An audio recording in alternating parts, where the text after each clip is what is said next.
Sorry, am I dreaming this, or are we actually filming it? I think we're both dreaming this. The Gerry Anderson Podcast with Jamie Anderson, Richard James and Chris Dale.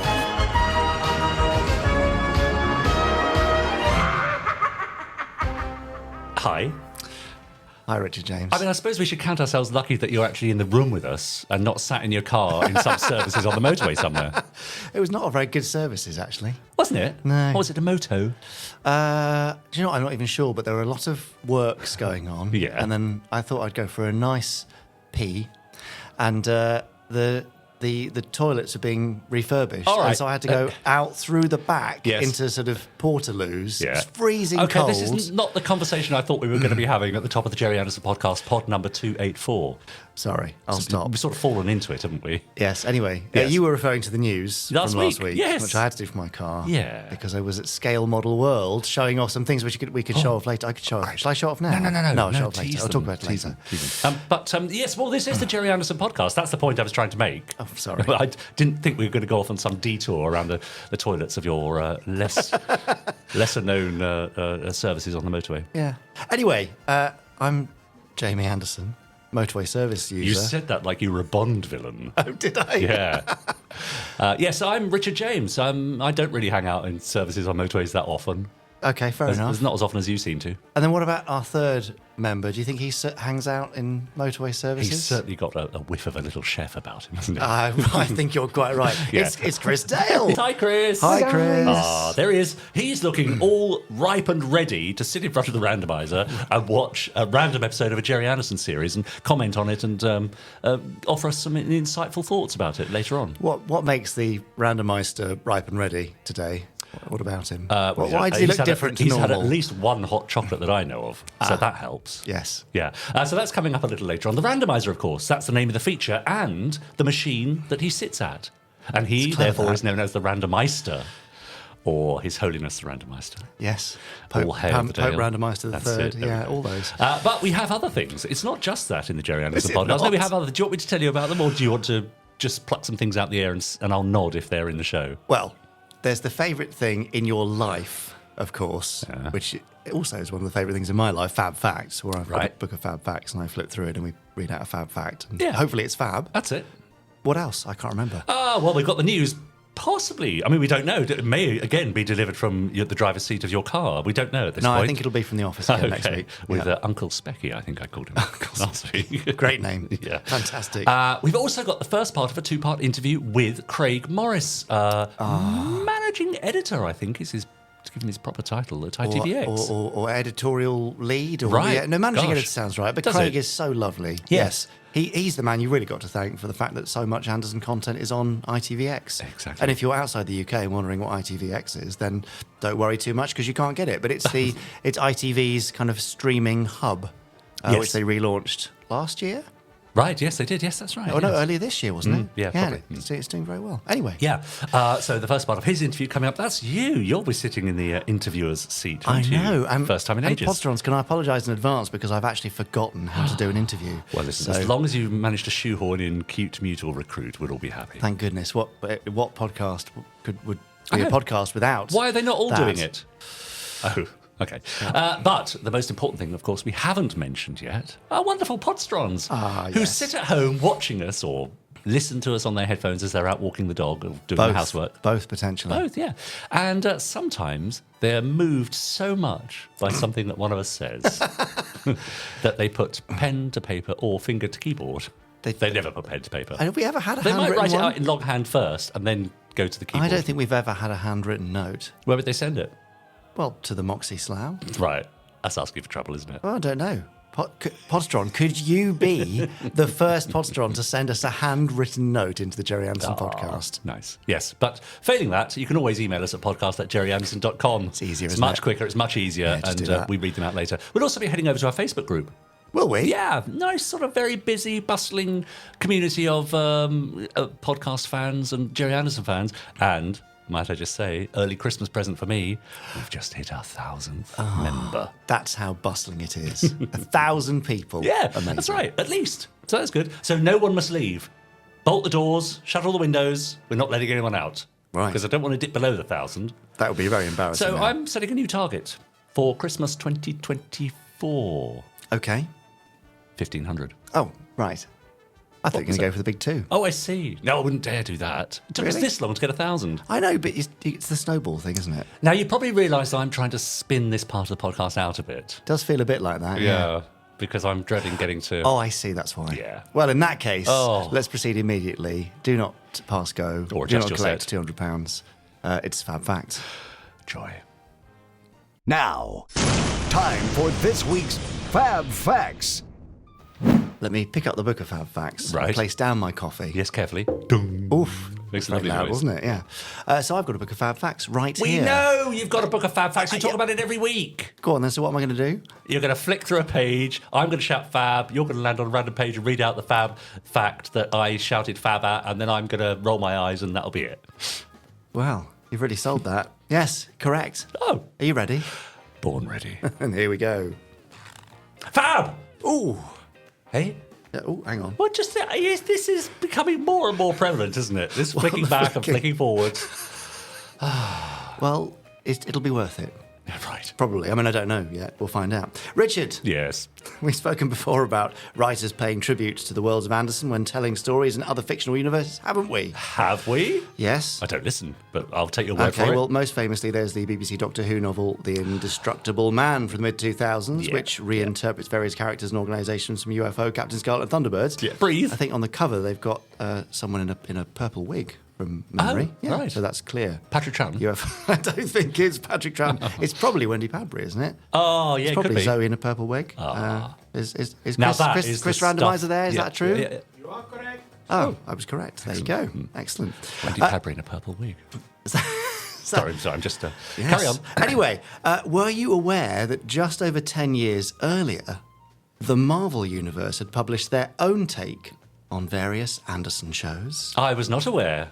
Until now. I feel I'm about to be made aware. Well, yes, I'm about to do that. In the story Master Puppet, Yeah. first published in November 1992 in issue number 47 of The Sensational She-Hulk, lawyer Jen Walters, also known as She-Hulk, Oh, I see. meets a client named Anderson, That's right. who is accused of burning down his neighbour's house.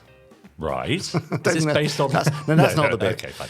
He tells her that it wasn't him, it was the puppets. Obviously. Mm-hmm. Specifically, the puppets who came out of the puddle that appeared one day in his back garden. Happens all the time. I know, we've Yeah. all been there, haven't Yeah. we? In this puddle was an island, out of which flew several futuristic craft known as the Thunderhawks. Okay. Vehicles of the World Rescue Network. Right. Are you with me so far? Yes, I am. The Thunderhawk craft, if you were wondering, were designed by a brilliant scientist named Big Head. Okay. Soon, chaos ensues as the island not only expands to full size and the ocean around it threatens to engulf the entire city, it also brings with it versions of Stingray, a Terrorfish, an SPV, and what looks like either an Angel Interceptor or Sky One chasing a UFO, all of which are, of course, operated by puppets. Okay. Right. Yes, it's that old worn-out trope of a pocket universe full of puppets expanding to fill and potentially wipe out our own. Yes, a worn-out trope. I've written it several times myself. Just so predictable, isn't it? yeah. So not only did Jen meet an operative of the World Rescue Network who wore a bright blue uniform and a hat and a yellow sash.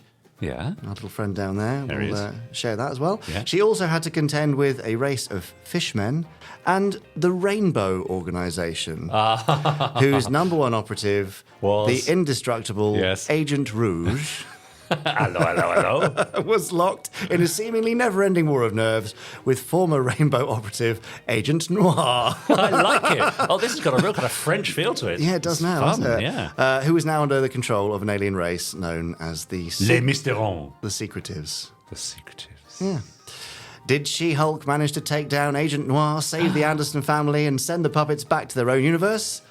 And just which Anderson character does the titular master puppet appear to have been based on? Oh. It's Jimmy Gibson. Oh. Well, you'll have to track down a copy of issue number 47 of the Sensational She-Hulk to find out. I can't believe we've actually had this as a Fab Fact. So now the big question, come on Marvel, when can we expect a Thunderhawks or Agent Rouge movie? Well, I mean, I'd go and see that. I'd go and see it just to see Agent Noir say, Bonsoir. Je suis agent noir. Yeah. Well, you've got the part. I've got the part. That's Yeah, all it took. Absolutely. Wow, if only every audition was quite so easy. Yeah. Genevieve Gaunt as Agent Rouge, possibly. Yeah. I can see that. Yeah. She's got the outfit for it already. Yeah, absolutely. She wore it for her interview. That was very strange, wasn't it? A little sidestep into I feel like we another universe. slipped into a pocket universe. Yeah, great. Well, let's come back. Right. I mean, there's pastiche and there's homage and there's Are you accusing Marvel of ripping off the Gerry Anderson estate in some way? I don't know. there? There's something a little find and replace about that, isn't there? Yeah. But it's cool. Yeah, it is, yeah. What a lovely reference. Yeah. We should absolutely try and find out who wrote that script. and We get must them on find out the writer and get them on. Yes, no, true. I will, I'll try. Could you? Yeah, yes. I Good. will. Just Okay. not now, because I'm recording a podcast. All right, fine. We'll do it later. But Podsterons, do you know of any other blatant rip-offs? I mean, homages or pastiches from the Anderson universe that have been applied to others? We'd love to know. You can email us at podcast@gerryanderson.com. Yeah. There's no prizes for anyone who provides that, but we might read out your thoughts and emails, and that'd be great. And that is prize enough, isn't it? Yeah. But anyway, how lovely that there are Anderson ripples in the Marvel universe. Yeah. No, I like that very much. Well done, Fab Facts. Hang on, you like that very much? Yeah, Well done, I Fab did like that one Facts. because that was so left field. It engaged my imagination. It kept Amazing. me enthralled throughout. Enthralled. Well, you heard it there, Podsterons. I can't believe it. I feel I want to do a big card. I'm going to print it out with your review of Fab Facts on it. Yeah, go for it. There you go. Well, I've got absolutely no idea what we're going to say at the end of this one, but that brings us to the end of this week's Hulk Fact! Great. Yes, that was well done, us. Amazing. Yeah, no, I like it when it goes a bit weird like that. I much prefer Fab Facts like that than stories about, did you know that the third AD on Terrorhawks also worked on, that kind of thing. Because I can find that out myself just by going to IMDb. I love that you couldn't recall a single Fab Fact that you could quote there. You just had to make something up. Passing quickly on Yes. to our wonderful Podsterons. Sounds like we should. I think it's time we moved swiftly on. Really? If someone could just open the door, because it's getting a bit stuffy in here. It'd be lovely just to let in a nice little cool breeze. Lovely wouldn't it? chill. Okay. Oh, thanks, Chris. Lovely. This is the voice of the Podsterons. Actually, I don't know what that's got to do with anything. Why have we got into this? It's probably me, isn't it? Got into this whole thing of opening the door and letting in a cold breeze to let in the Podsterons. Even though the voice of the Podsterons is supposed to be spooky and chilling in and of itself. That's the reason that we did the shiver. I see. Anyway. Yeah, you've overegged this. We do have quite a few emails. Great. Luckily, people have been sending them into podcast@gerryanderson.com. Hello, Richard and Jamie, says Simpsons Clips 24. Hello, Simpsons Clip 24. So I was reading Jamie's interview with Brands Untapped. Brands Untapped, yes. You get around, don't you? I do. There's a lovely chap at Brands Untapped called Deej Johnson. And Deej often asks us for interviews, and we have a lovely chat with him. And that was one of those. Oh, great. When I saw that he alluded to an Anderson IP known as the Hit Squad, which, he said, he did not have any material of, and was only made aware of it during the Eubank auctions of Ander stuff in 2020. That's correct. Really? Yes. Well, having looked at the listing on Eubank auctions, I've come up with a theory as to what the Hit Squad was, says Simpsons Clips. Oh, really? It seems it was going to be a super macromation series with characters including Mongrel, the muscle of the group, Karma, the female fighter pilot, Darkon, a Klingon-esque character, the Baron, the Hit Squad's leader, Joe Dan and Echo, a Bruce Lee type and his parrot, and Bandit, the villain. What a creative name. Yes, it looks like Steve Begg was going to be the designer of the show, as he'd done drawings of a spaceship and something known as a rocket gun. For little tiny rockets. Ah, sweet. And it seems the script of episode 1, The Minesweeper, had already been drafted. Of course, I'm happy to be corrected, but what do you think? Regardless. SIG, Simpsons Clips 24. The Hit Squad? Yes. Really? Yes. A script written? Yes. Designs made? Character designs by Steve Kite and vehicle designs by Steve Begg, I think, yes. Wow. We've got the paperwork from the Eubanks auction, so I know these things. Oh, right. So what happened? Well, it didn't happen, did it? Yeah, but why not? I know it didn't happen, obviously.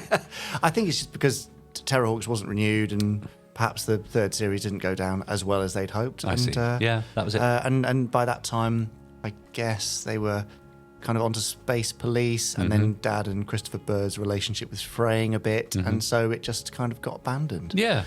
But I mean, there's lots of aspects of it which would kind of be a no-no Sure, now. yes. I gathered that from some of the character names. Tropes that you probably don't want around. But it's a nice thing to have. Yes. The script was a bit flimsy, I think, which is probably another reason it didn't happen. It just didn't seem to be gelling. But it's a lovely piece of memorabilia. Yeah. Curio. Yeah. And lucky for me that it didn't happen, really. Yes. Because if it had, Space Precinct might never have seen the light of day, and I wouldn't be sitting here now. And then we wouldn't be having this conversation. Don't stop that. it. Move on. So actually, I would much prefer it. Okay, let's go on. I could be sitting at home. Anyway, Lee Hazel has written in. Dear Jamie and Richard, hope you're well. I haven't emailed for some time, but I could not resist letting you know of a reference to Thunderbirds that I recently stumbled across while watching an episode of Yes? Heartbeat. Heartbeat. Oh, God.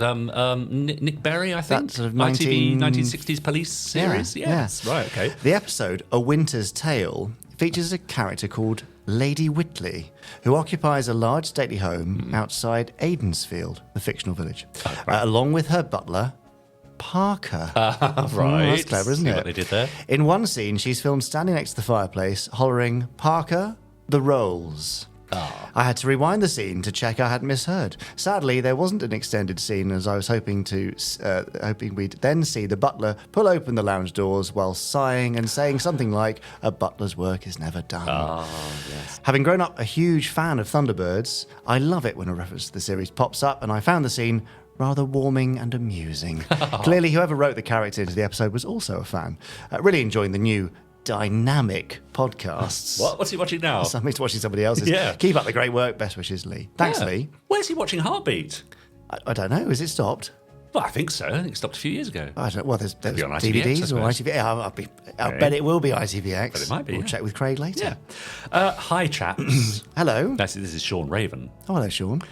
Who is saluting us in such a fashion. Well, you did it again. He says you announced another soundtrack mid-month. Yes, sorry about that. Super excited to see this Terrorhawks soundtrack available. Of course. So I just had to buy it. I just wish you'd announce these things after payday. Well, the middle month is after payday, the previous month's payday. Obviously not for Sean. I've been loving the comic anthologies. Are there any plans to release a Captain Scarlet one? I still have vivid memories of reading one in my TV21 annual years ago, and I'd love to read more of them. Oh, well, mustache. Oh, bye. Yeah, that was quick, wasn't it? So, is there a Captain Scarlet comic anthology? Oh, I mean, come on, we're working our way through the anthologies, aren't we? I mean, it seems pretty obvious. Give now, it time. I think. We'll get there. Oh, right. But think about anniversaries, I guess, Right. to try and give yourself an indication. Oh, yeah. No, not you, because you probably don't know when it is. Next year? No, Year after? no. Anyway, Yeah. but yes, in due course, we'll definitely get there. Because the comic anthologies are going down very well and they're lovely things. Great. Talking of lovely things, Yes. our lovely Podsterons can get in touch. Oh. Podcast at gerryanderson.com. We'll read out your emails next time. But in the meantime, are you in a car or are you back at home? I think I'm back at home. Should we have Anyway, a it's look? not me, it's Uncle Specky. Specky. All right, let's see what he's up to with Gerry Anderson News. Hooray!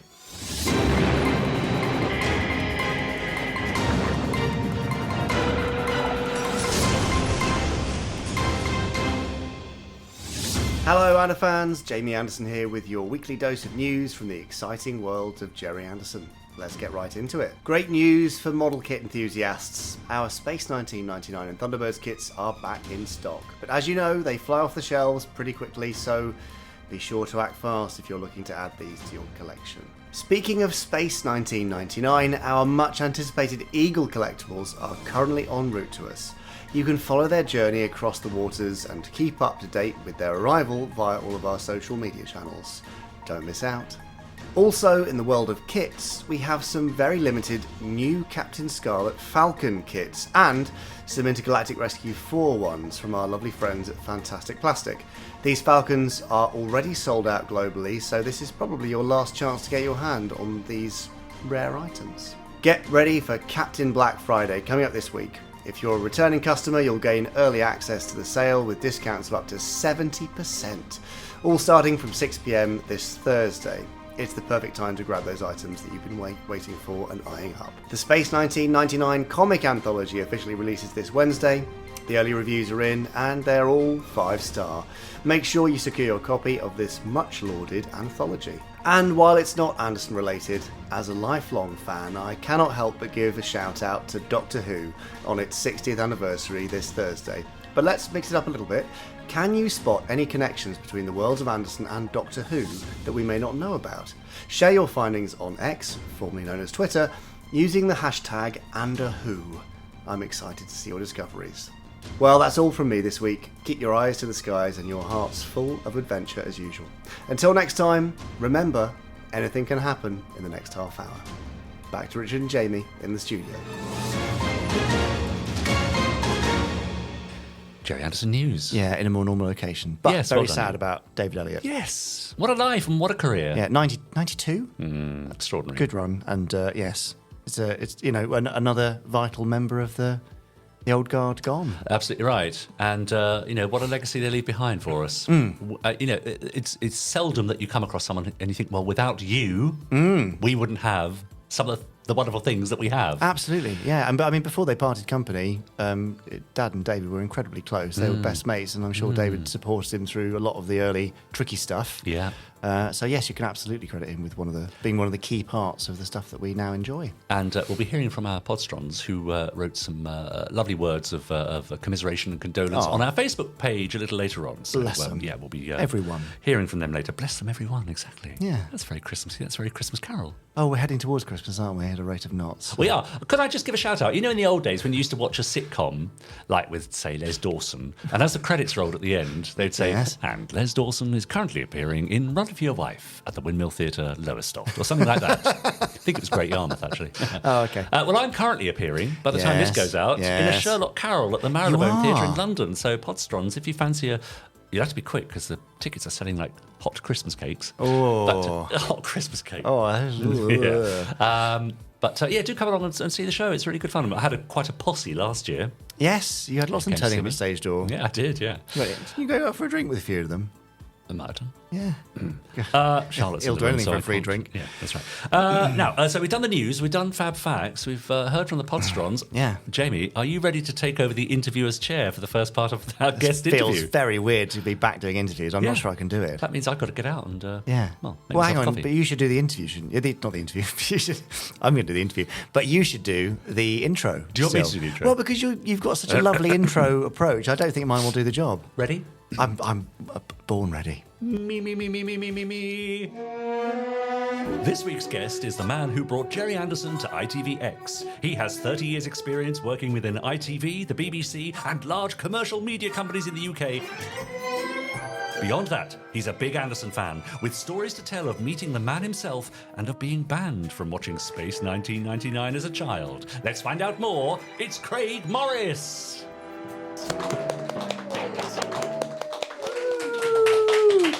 Hello, Craig. Welcome.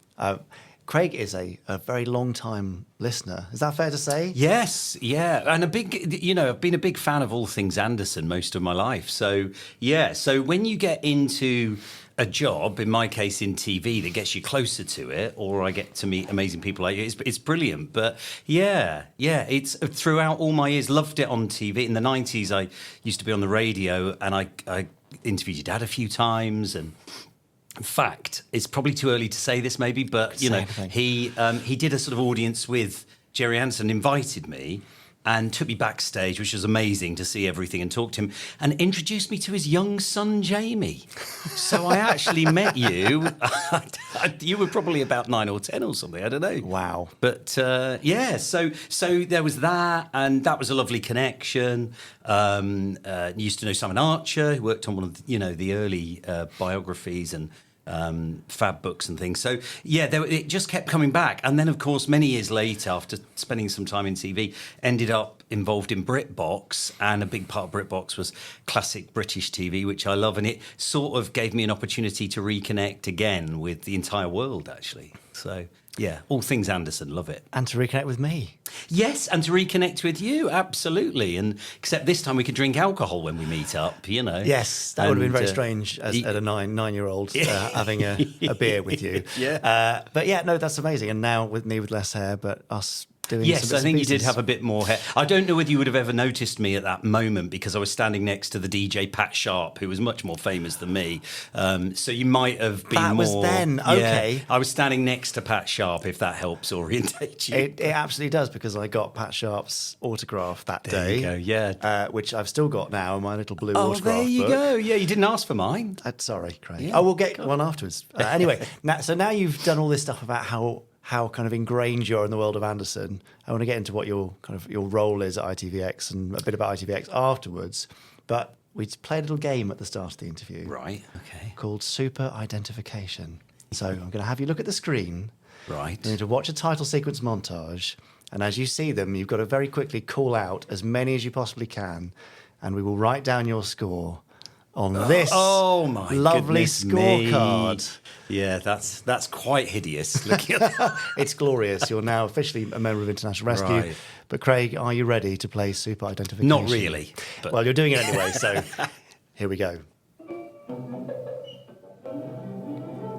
Twizzle? Oh, Yeah, nice. are we Okay, there? Good start. Yeah, good, okay.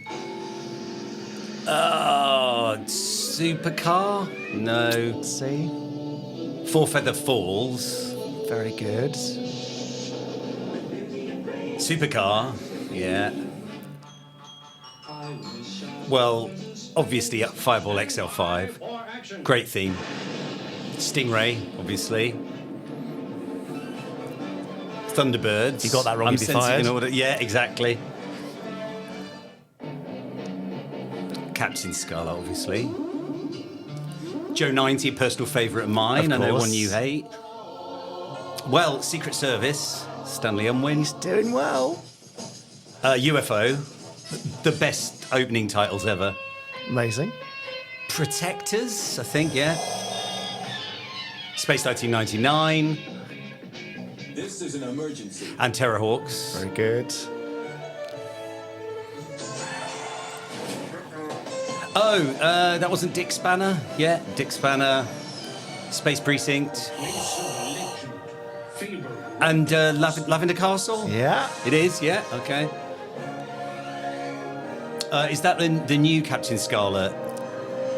He's done very Is well. that right? Yeah. I mean, what you didn't realise there, if any of my bosses are watching this and I didn't get them right, they'd be like, why is he looking after BritBox? So, had I to do think well. that was pretty impressive. Felt the pressure. And I think I'm right in saying that you scored 17. That is a very, very good right? score. 17 out of 18. Yeah.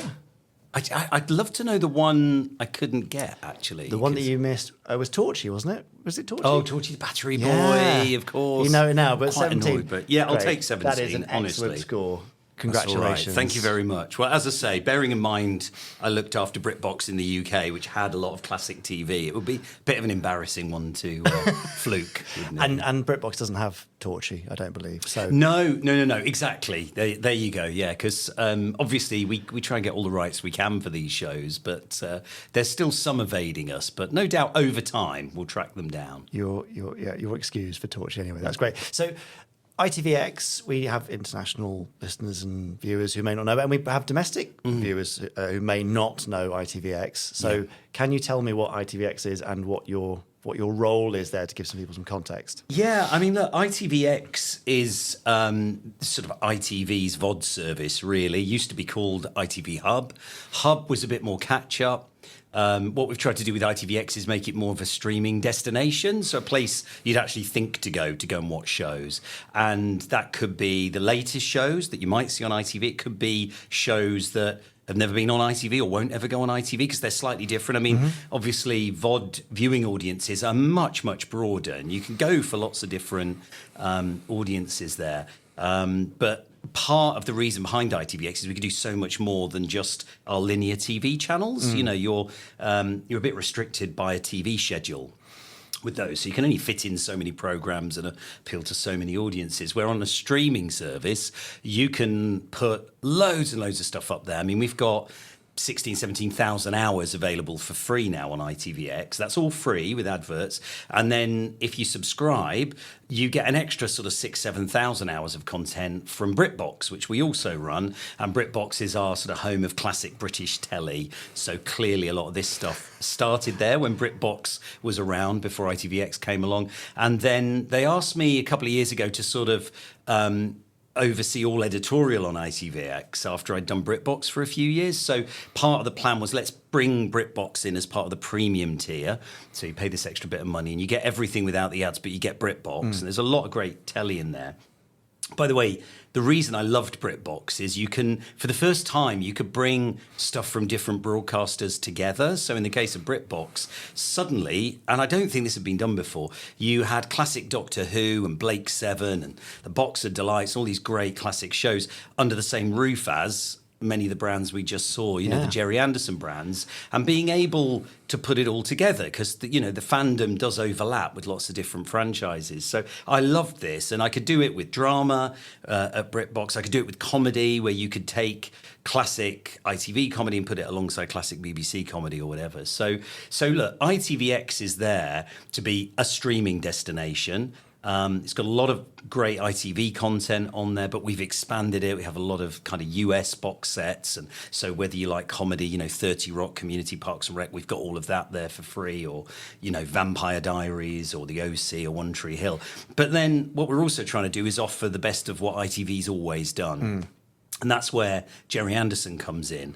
I think it was probably between Gerry and Lou Gray, that amazing idea. I think Lou Gray did this with a lot of his classic shows, of filming them, putting them on film. Yeah. And here we are now, so many years later, and I don't think any of us could be more thankful, because you can restore that, you can make it HD, it can look absolutely amazing. It's one of the secrets to the success of this stuff, that you go back to a Thunderbirds, a Stingray, a Captain Scarlet, or you go back to The Prisoner, you know, or some of these other great live action shows like The Saint. They were shot in film. A lot of them are in colour, and all these years later we can restore them in a way that it's difficult to do with video, but I think all the advances in AI now are showing us that one day we'll probably be able to do a kind of HD restoration of an SD videotape thanks to AI. So I'm excited about all of that. So getting it all together was part one with BritBox, but and as you can probably tell, I'm a bit of a geek for classic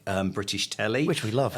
Yeah, exactly. So it's playing to my strengths really. So first BritBox, and even in ITVX, what's been great is stuff that started in BritBox as a sort of subscription service. Some of it, not all of it, but some of it we've now brought down, so it's available for free again. With adverts, and we'll grow that over time, obviously. You've got an amazing collection of stuff on there. And also, you mentioned restoring stuff from SD videotape to HD. You're already doing it. You did it with us with Space Precinct, of course. Yeah, that was one of the first, actually, in a bit of a test. And I think that looks amazing. Really is amazing what you can do. But bearing in mind the technology is moving so fast, I've seen some other demos where, you know, some of this imagery is pin sharp and looks so on the money. I think that's really going to aid us sort of going forward. So yeah, I love doing all this stuff. I love TV, but the day job, if you like, is overseeing all the editorial on ITVX and all of ITV streaming operations. So BritBox still comes under that. But yeah, so sort of setting up in the last year a living, breathing streaming service. You know, there's about between 10 and 13 million people a month, depending on the month, using ITVX. So we get a lot of eyeballs. We're very lucky because we might have an FA Cup match or the World Cup or a Rugby World Cup. And these sort of things, Love Island, they bring enormous amounts of people in. Yeah, and then when they come in, they see all the other stuff we've got. So, and we're only just getting going. Next year, we're going to introduce more personalisations. So if you're a fan of Gerry Anderson content, for example, hopefully we can show you a lot more of that, and maybe a little less Love Island if that's not your thing. So that's next year's sort of big focus, really. But yeah, so I'm very lucky because we commission new exclusives that often then end up going on to TV. We acquire a lot of content from the US, and we're still trying to keep BritBox with having this regular drumbeat of really good classic British telly. And people keep saying to me, "But you're going to run out." And I'm like, "Have you ever seen what's in the TV archives?" We're always finding new stuff, or there's always shows we want to get on there, because a lot of people ask, "Why don't you have this or that?" And the honest truth is, we've only got so much space and so much money. And I look at it as a marathon, not a sprint, right? So every year we want to keep delivering new little gems. So it's not physically possible to put all of it up there right from the start, but don't assume just because it's not there now that it won't be coming in. And we can give it a moment and give it time. And there's still more Gerry Anderson we'd like to get on there. There's still a lot of classic comedy and drama we'd like to get on there. And as we do new deals and get rights sorted, then we'll sort it out. But yeah, so it's I'm a bit like a kid in a candy store, really. I'm very lucky to work on ITVX. To play with all your classic favourites. Okay, well, that's great. And it's good to know there's more Anderson stuff that ITVX want. So, yes. You heard it here, Podsterons. Well, we'd love, long term, I would love one day to have it sort of all there. But as you probably know, the rights are with different people, and not all deals are very straightforward. And a good example I can give you is we recently found a largely unseen classic ITV series, and we were able to get the deals done to put that onto the streaming service. But the biggest barrier we have, even if you find classic stuff that people haven't seen, is the rights. Yeah, because when these shows were made in the 1950s, 60s, 70s, no one envisaged that they'd be housed on a streaming service and available all the time, and so there were no agreements to cover it. So you are at the mercy of having to sort of go back retrospectively and try and do deals with writers and with actors. I mean, a good example is classic Doctor Who, just back on iPlayer, but the first ever story isn't there. I mean, it is on BritBox, different agreement, you see. Of course. And that's to do with one of the writers. Yeah. So on the first ever show there. So there's always these issues, and people can't quite understand it. But generally, if there's a problem, it's rights related. Yeah, it's not you being willfully difficult, Craig. No, I love the fact that people think I'd sit in an office and try and cancel these classic shows. And as I say, if they're not currently on there, it might be that we're just planning to give them a moment next year or the year after, and they're in our longer term plan. But yeah, I don't sit there chomping on a big cigar with my feet up on the desk going, what classic TV am I going to deny people today? It doesn't work like that. Honestly, if we can find it, do the deal and get it on there, we will. Okay, well, that's good to know. And I know you try very hard on these things. So I'm going to come back to the place of kind of classic Anderson in modern entertainment and on ITVX specifically in a bit. But, you've kind of showed yourself up as a bit of an Ander nerd, if you will. Yes, yeah. So I think we should take a look at your very first Anderson memory. So yes. Let's have a look and you can tell us about it. Brilliant.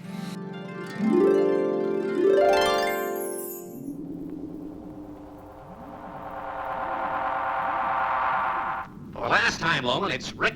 Ping! Oh, shit. Got it?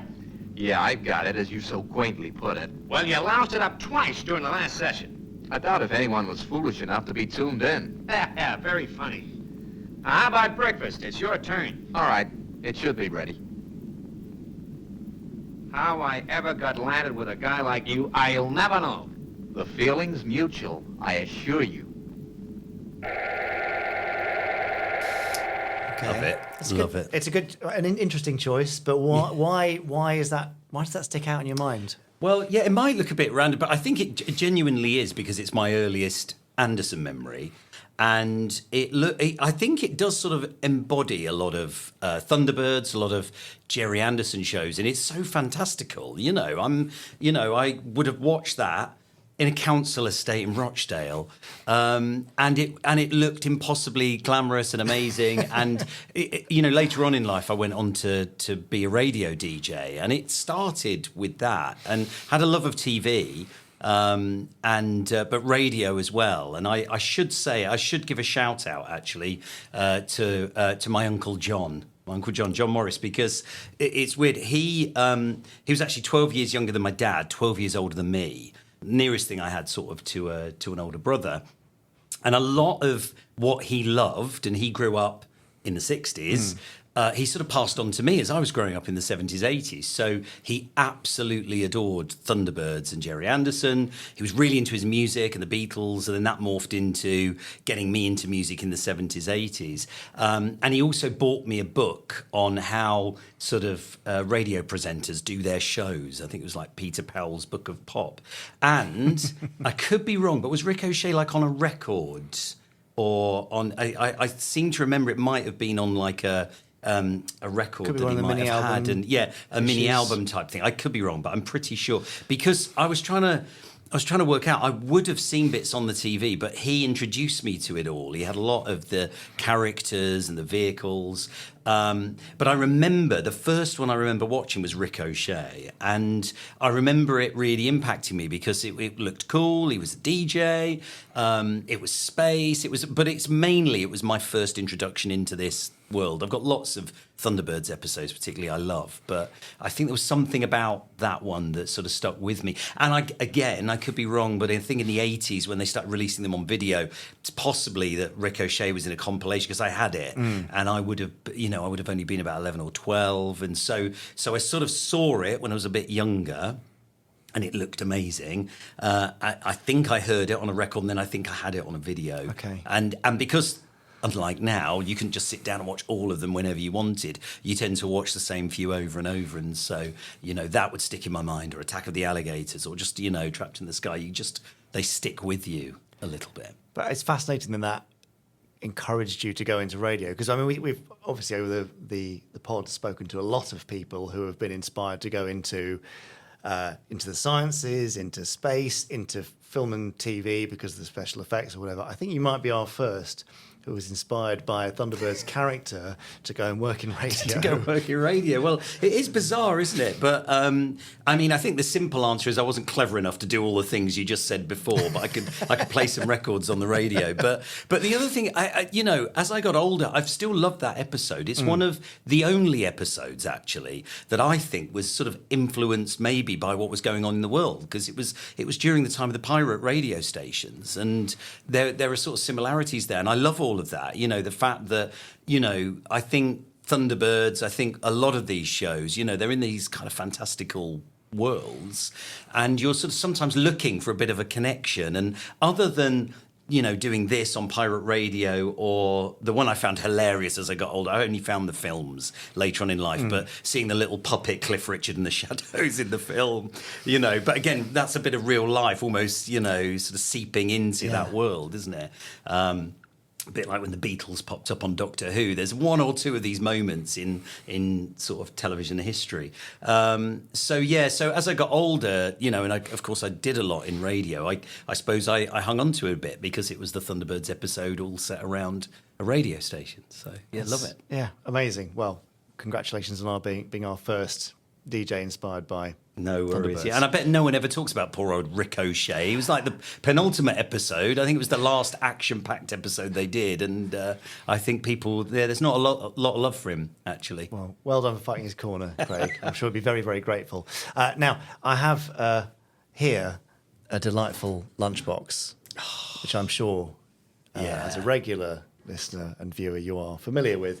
But within this, we've got lots of questions from viewers. Yeah. This is the bit I was dreading. What's in the Space 99 box? Well, there's lots. People have lots of questions for you. So would you like to pull one out at random? We'll have a couple of questions from Podsterons.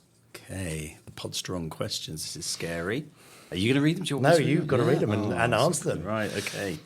Right, this, the hilarious thing about this one is this isn't like me interviewing you, because you might know more about this than me. But I can answer half of this. It's about the network HD restorations. Okay. Richard Goodborn, apparently, this has come from, I think. Are you planning on adding Network's HD restorations onto ITVX? And what other Anderson property would you like to give the HD treatment to? Ooh.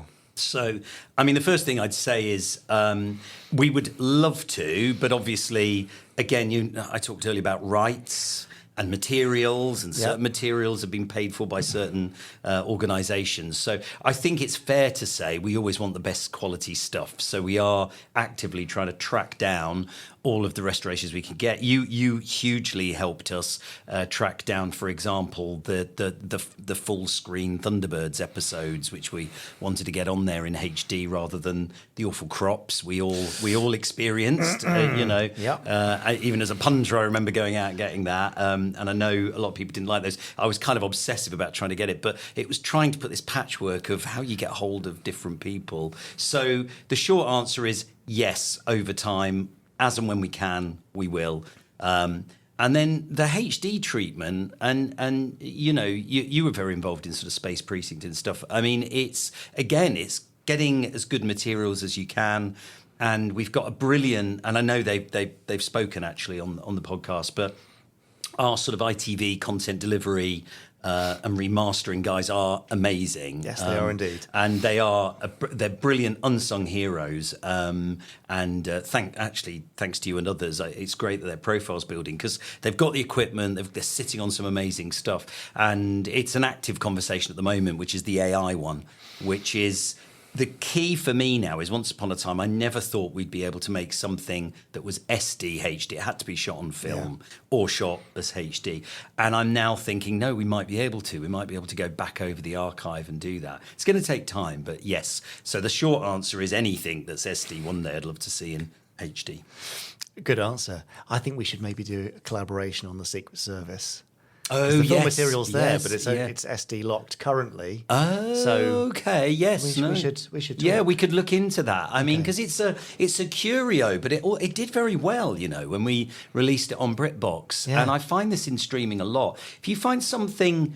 It's not always the most popular thing. It's the thing that a lot of people haven't seen in streaming. On a streaming service, you discover it. And because you're getting it all, you're not having to go and buy that one particular thing. You find quite a big audience for it because I find it quite a lovable curio, really, as a lot of people do. So, yeah, I would not rule that out. I'm sure there were conversations to be had, Jamie. Let's chat offline. He's doing a negotiation. I'm not doing it. Okay, let's move on. Let's move on. Take another from the lunchbox. Right, this is Morty Vicker. He says, "Hi, Craig." It's very polite. This podcast has had many of the famous people setting out their path in life because of Gerry Anderson's work. In the next few years, we have the 60th and 50th anniversaries of the most famous and well-loved shows of the Anderson universe. Now that they've come home to ITVX, I like that. They've come that's home. nice, isn't it? Do you think there could be room for commissioning one or two more special documentary shows looking at the wealth of influence Gerry's shows have had? Look, I mean, again, I'm very open to it. The way it works is I oversee the strategy of ITVX and say the kind of content mix that we need. And with acquisitions, it's a little easier because you see finished tape and you go, let's buy that, and that. We'll have these classic shows, and you negotiate and try and get them. When it comes to commissioning, it goes through the ITV commissioning teams. Because a lot of this stuff ends up on the TV as well. So I sort of give them a bit of a brief about what we're looking for. So again, not out of the question. I always think a big anniversary really helps. Oh, yeah. So I think we'd look into that. I think you do have to find something new. I mean, the reason I was so enthused about A Life Uncharted, the Gerry Anderson documentary we collaborated on, that was very exciting to me because it was a new take. It was a real focus on the man. It used new technology and it was telling a new story. And the only danger sometimes with commissioning a documentary is it just looks like all the other ones that just are out there. Just a retrospective, right? Yeah, you have to have something new in there. Yeah. Otherwise, we could just go and license older documentaries and show those. So that's all I'd say is we're always looking for a new angle, if you like. Okay. Well, we'll get thinking about that. Again, I feel like you're turning this into a pitching meeting. I'm not doing that. I'm not doing that. We don't want to turn this into a business thing. Okay, this is Ed Tipton. He said, whose arm do you need to twist to convince ITV to put out an uncropped Blu-ray of the episodes as they appear on ITVX?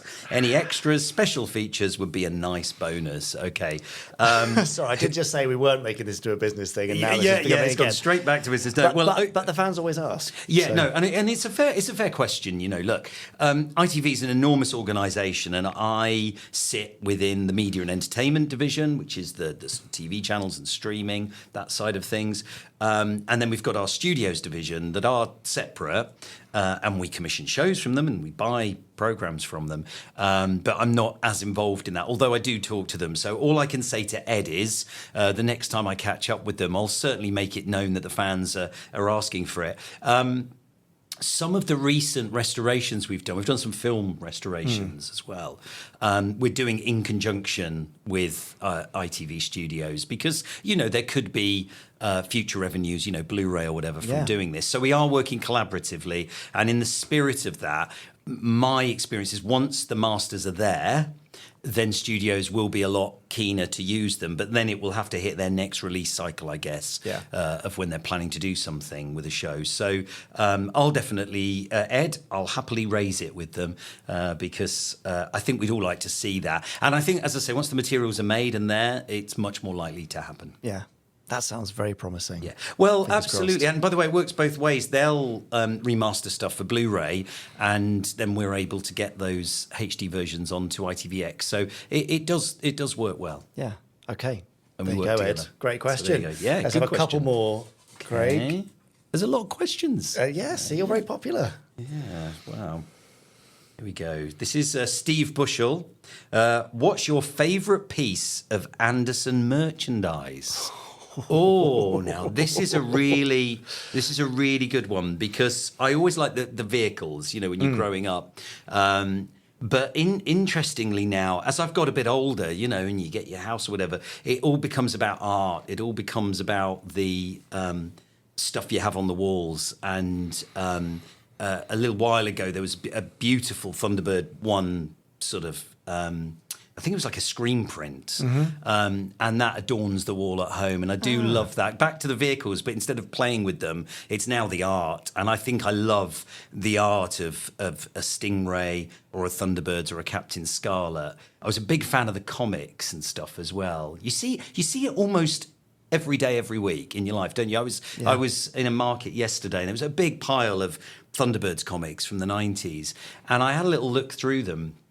May have bought one or two, but they're beautiful. The drawings and the artwork that go alongside it, the sort of beautiful hand-drawn imagery you see in some of the title sequences. I love all that sort of stuff. So Anderson merchandise now is probably less about a figurine, or an eagle, or something very practical you can play with. Although I do love that stuff, and I do have some of that stuff. It's what you can hang on the wall and appreciate. So the Thunderbird 1 screen print wins out. Yes, it does. For now. It does. For now. That's this sort of years, but yeah. Okay. I love anything that's beautifully presented, the books, even the Blu-rays and the DVDs. I love it all. Shall I tell you the weirdest bit of yes. Anderson merchandise I ever got? Please. When you make a purchase online and then something turns up and you think, what was I thinking? I bought... in relatively early days of eBay sort of opened up the world, didn't it, to all kinds of stuff you can get to mad before purchases. Yeah, and I tell you what the mad purchase was. It was a Thunderbird slot machine from Japan. Oh, like a pachinko, is that what they're called? Yes, pachinko, exactly. Yeah. And somebody must have bought and imported a load of them, and they were retailing quite cheaply. I thought it wasn't really a ton of money because it was amazing. It was noisy. And you probably see where this is going. Once you put one of these, I put it in, the kids had a little playroom, and they were Thunderbirds mad as well because my kids were young in this sort of late 90s, early noughties. So tail end of the revival, DVDs coming out. Timing was perfect. Even the movie, which I wasn't a fan of. They even loved that, But so I had a sort of toy room with them. And I saw it online one day, and it wasn't a lot of money. But when it arrived, you can imagine an enormous, heavy slot machine, but a little video, and it played Thunderbirds, and they loved it, and I loved it. But it was very noisy. Yeah, they are. And of course, then a few years later, when it started malfunctioning, how do you fix it? And what you end up with is basically a very heavy shell of a fruit machine.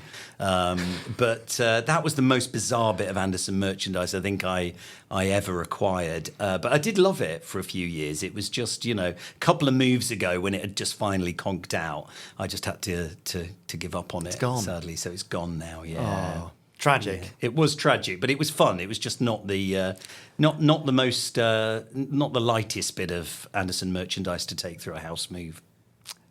Okay, but fun while it lasted. Yeah. Craig, we've got one more Okay. before we wrap this one up. So make it a good one.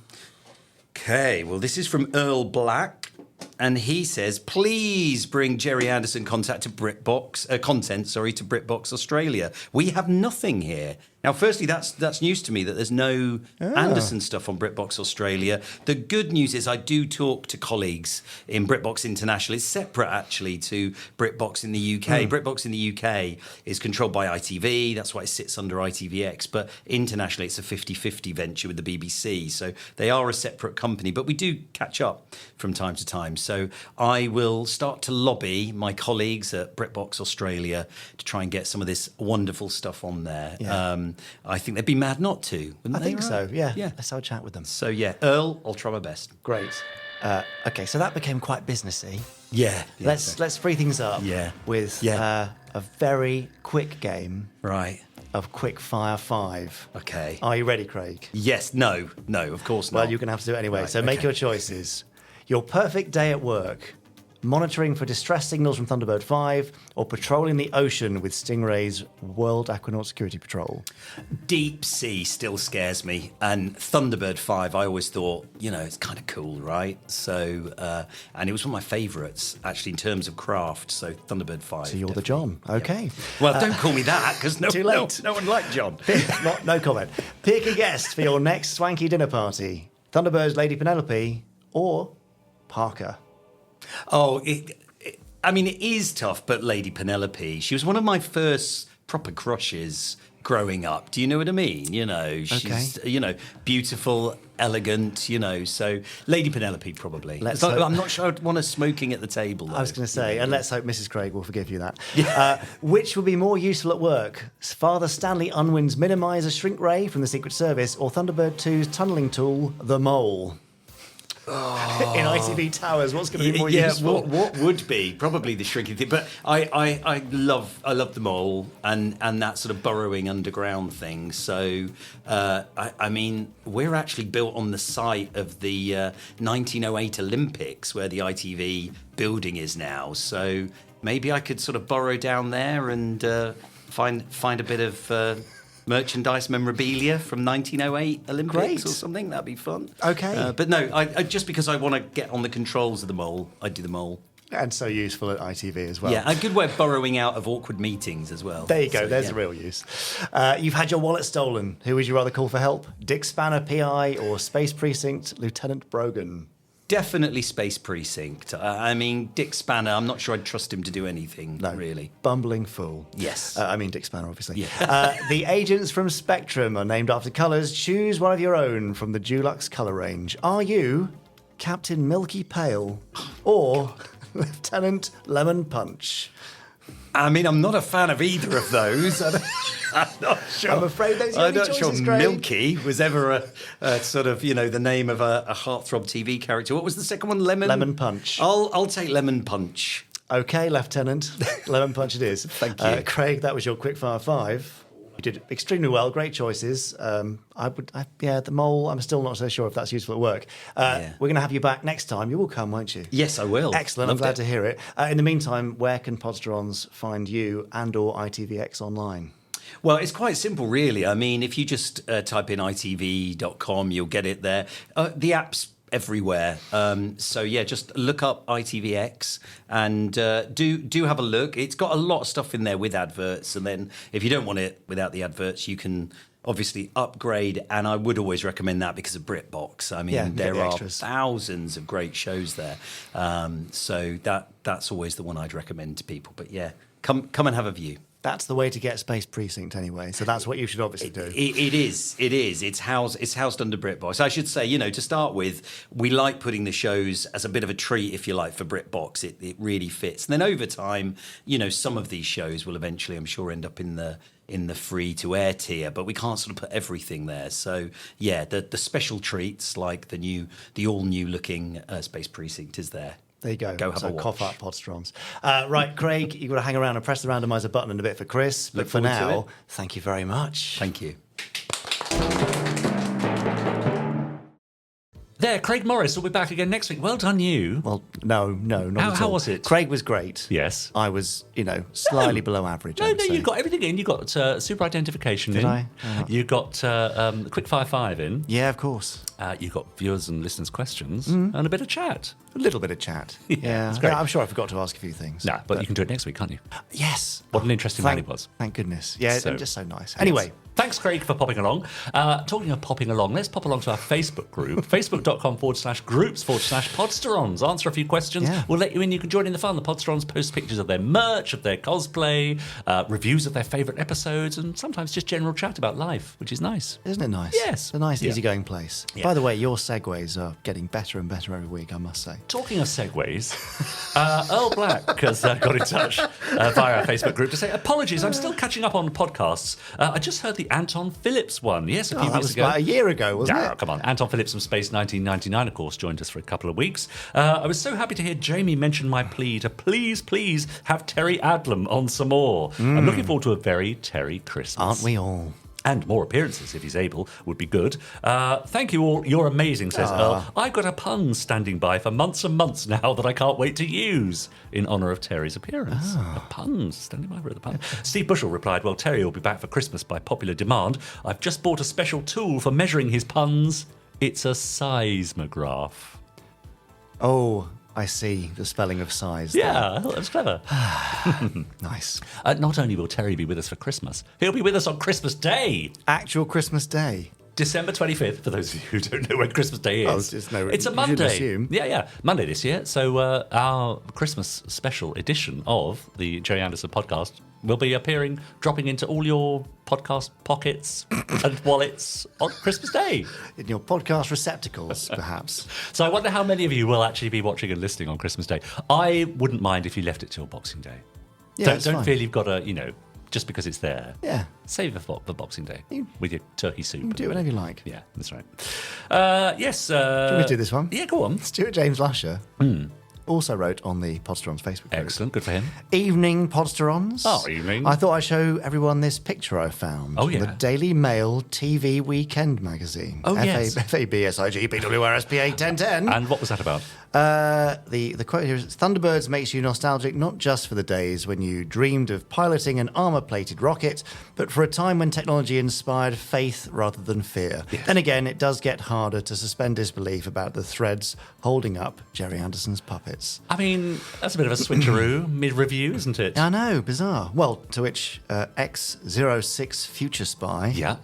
I think that's a pseudonym, replied, I'll never understand all the gags about seeing the strings. I think I noticed them once when I start watching, but after that, I'm too wrapped up in what I'm watching to notice. Well, quite. I was having this discussion last weekend at Scale Model World. Were with you? People saying within 30 seconds. Yeah. The wires are invisible. Yeah. They're no longer puppets. They are characters that you care about and Yes. wish to succeed. But that's like saying, well, I won't watch Spider-Man because, I can't suspend my disbelief past the CGI. Yeah. Or watching an animation, watching a favourite cartoon. I mean, that's just what we do. We use our imagination and just... Yeah, but it's the Daily Mail. What do you expect? Critical analysis? John Jackson has an idea for some merch, if you're listening. Yeah, I've got an ear free. Listen. I'd love a set of figures from Anderson series that are just solid plastic with no movable parts, like the Kellogg's Thunderbirds figures, says John. That's a very specific request, John. We can't currently do that. However, as we saw from Scale Model World last weekend, Yes. Troy and Phones, Yes. Oh, yes. solid, resin, hand-painted, 12 inches. Right. Yeah. They're very smart. Are So, they? we sort of have taken that aspiration of small plastic figures and made them Big. very And big. resin. Yeah, all right. But they're very cool. Yeah, but wouldn't it be little collectible things? Yeah. That would Maybe. be- But plastic's a bit of an issue, isn't it? Isn't it a bit of a Do we problem? want to be don't making more plastic? Did you know that every bit of plastic ever made is still around? Yes. Doesn't biodegrade. Everything plastic that you've It's ever going to had take hundreds of years, isn't is it? still around. Yeah. That's the problem. So maybe we've got to make some compostable figures. A compostable figure. There are bioplastics we could use. Anyway, yes, thank you, John, for the Sorry, suggestion. this is We'll another move on to that. conversation. Now, we've already mentioned, of course, the sad death of David Elliott. Trevor Knight Yeah. commented, "Oh, this is such sad news. A real giant of TV. I always remember seeing his name on the credits of Thunderbirds episodes as a child. Rest in peace, David." Yeah, John Puntney says, sad news, directed one of my favourite episodes, 30 minutes after noon. His legacy across the shows he directed will live forever. Thank you, David, which is a lovely thought, isn't it? And Stuart James Lusher rounds them off with sad news. R.I.P. David. He was one of my favourite directors. He directed 3 of my favourite episodes of Thunderbirds: City of Fire, Vault of Death, and The Duchess Assignment. FAB. There you go. Yeah, so maybe, you know, in his honour, in his memory, watch a favourite episode of Thunderbirds. Yeah. Why not? What a nice thing to do. Yeah, great. Now, I think it's time that we really hand it over to the real reason that everyone watches. And listens. And listens. Are people still listening? Yes. Well, I know they are because I see the figures. Yeah. We're roughly about 2/3 people watching and 1/3 people listening, aren't we? Is that how it works? I think just about, yeah. It varies, but that's about it. Interesting. And of course, some of those people, as you mentioned earlier, will be listening and watching. Yeah. Interesting. But I bet they all watch this bit. Of course they do. Yeah. They're all here to see the randomizer, aren't they? So if you've scrubbed past the previous 40 minutes, I don't blame you. But here we are. It's what you've been waiting for. It's Chris Dale and his amazing randomizer. Over to you, Chris. So Craig, thank you for joining me on the Randomiser sofa. I have to ask, this idea of having lots of Gerry Anderson shows in one place, available at the touch of a button, which you now do on ITVX, did you get that from anywhere? Taken Well, it might have been partly influenced, maybe, okay, by the old Randomiser. So, you know. Well, you know, I enjoy ITVX, as I'm sure many of our viewers do. So now it's time for your turn to enjoy pressing the button on the Randomiser. I mean, this is a big moment in my life. I know. To press the button. You know, just So- take it easy. It's Ready? all right. Yep. We going in? Yep. Whenever you're ready. Oh. Anything in particular you're hoping for today? Oh, actually, a bit of Stingray. Bit of Stingray? That'd be nice, Stingray, yes. Yeah, but, well. Oh, but not Stingray. It's not No, to be. not today. It's UFO. It's UFO. But I do love a bit of UFO. Quite an early episode. It's the Dalotech affair. But any UFO is good UFO. Yes. Thank you very take it. much. Thank And you. you'll come back next week. We'll see if we can improve on that. Happy to. Find something happy even to. better. Yeah, will do. Thank you very much. So, we welcome back to the Randomiser UFO. I'm wearing the right shirt. And we open with Dr. Frank E. Stranges, who is being interviewed by Keith Ford. We've spoken about him on the podcast before, back when this was an audio-only podcast. He was the focus of a Fab Fact. Was a real ufologist who happened to be visiting the studio while this was being filmed. So they very hastily cobbled together this scene to make use of the fact that he was there and to, I suppose, lend a bit of credibility to the production. But as we discussed in that Fab Fact, Dr. Frank Stranges made some interesting claims. Yes, it's not obvious from this episode. I mean, it is kind of obvious that this is just padding. It's not obvious from this episode that he's not quite on the level.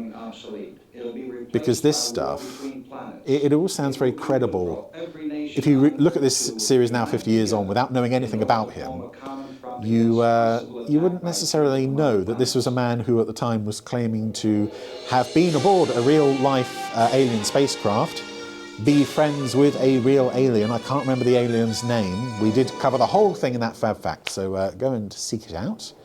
Meanwhile, that totally unrelated, well, almost totally unrelated bit of business out of the way, we find Foster in a pub, a restaurant somewhere, bumping into a lady that he seems to recognise.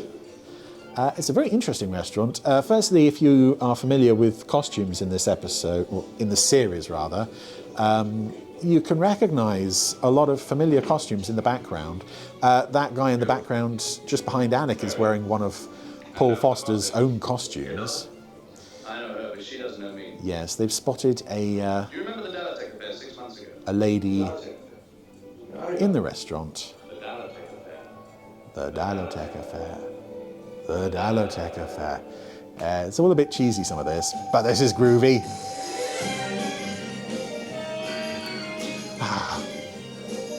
I just love the funkiness of the music in this show. I think in a moment, actually, you think it's done, it becomes very calm, and then it starts going again. But yes, this is a Moonbase heavy episode. I think this is only about the 7th or 8th episode filmed. Yeah, there we go.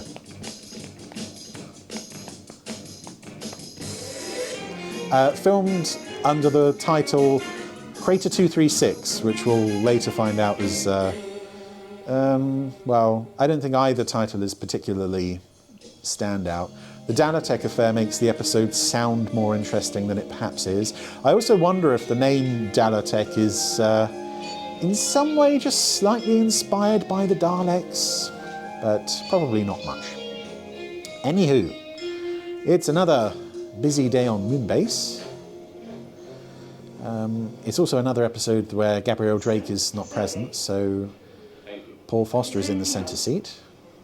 No, that's all. Wow. Do we have a sighting? Oh. Signing at 0135242. Oh. See, that sound effect is a sound effect that I associate with telephones in this series. Third signing at 0145242. Makes me wonder, who's relaying the sightings? It's not Sid. Normally you would get a red alert, UFO 428.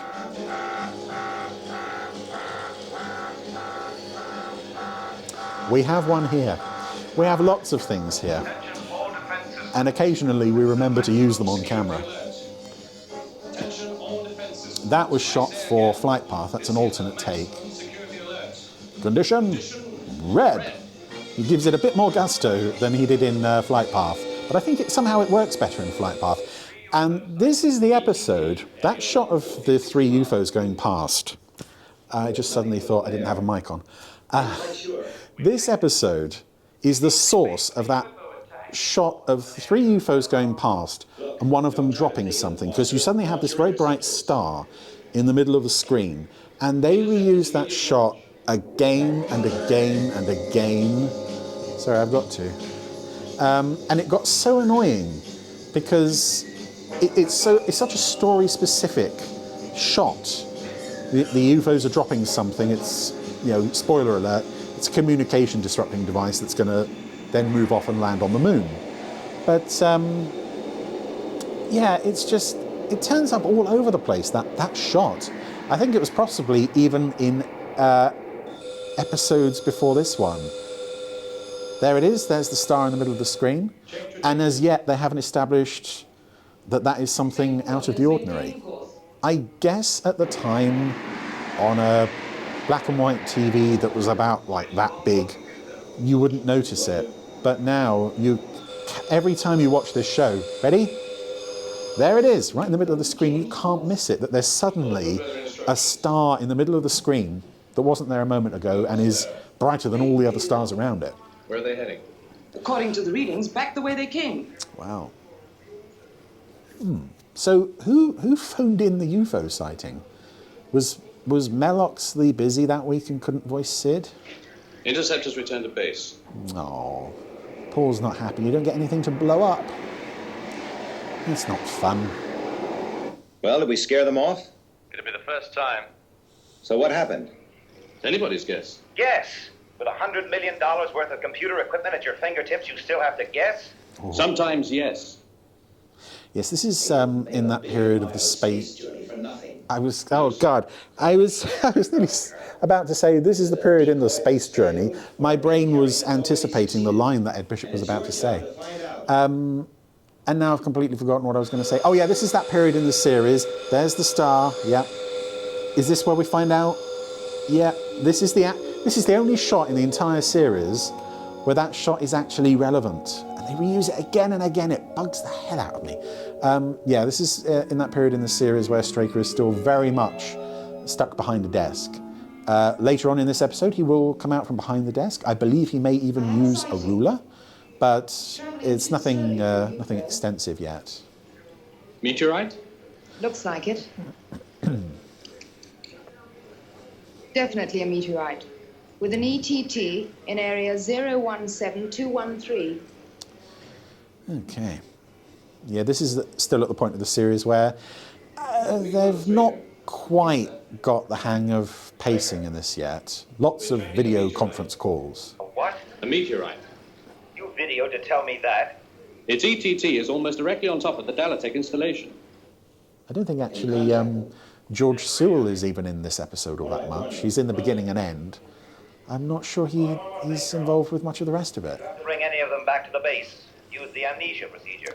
So, there's a base on the moon. Contact the Dalatech unit. A Dalatech unit. How long to impact? This is some kind of mining company.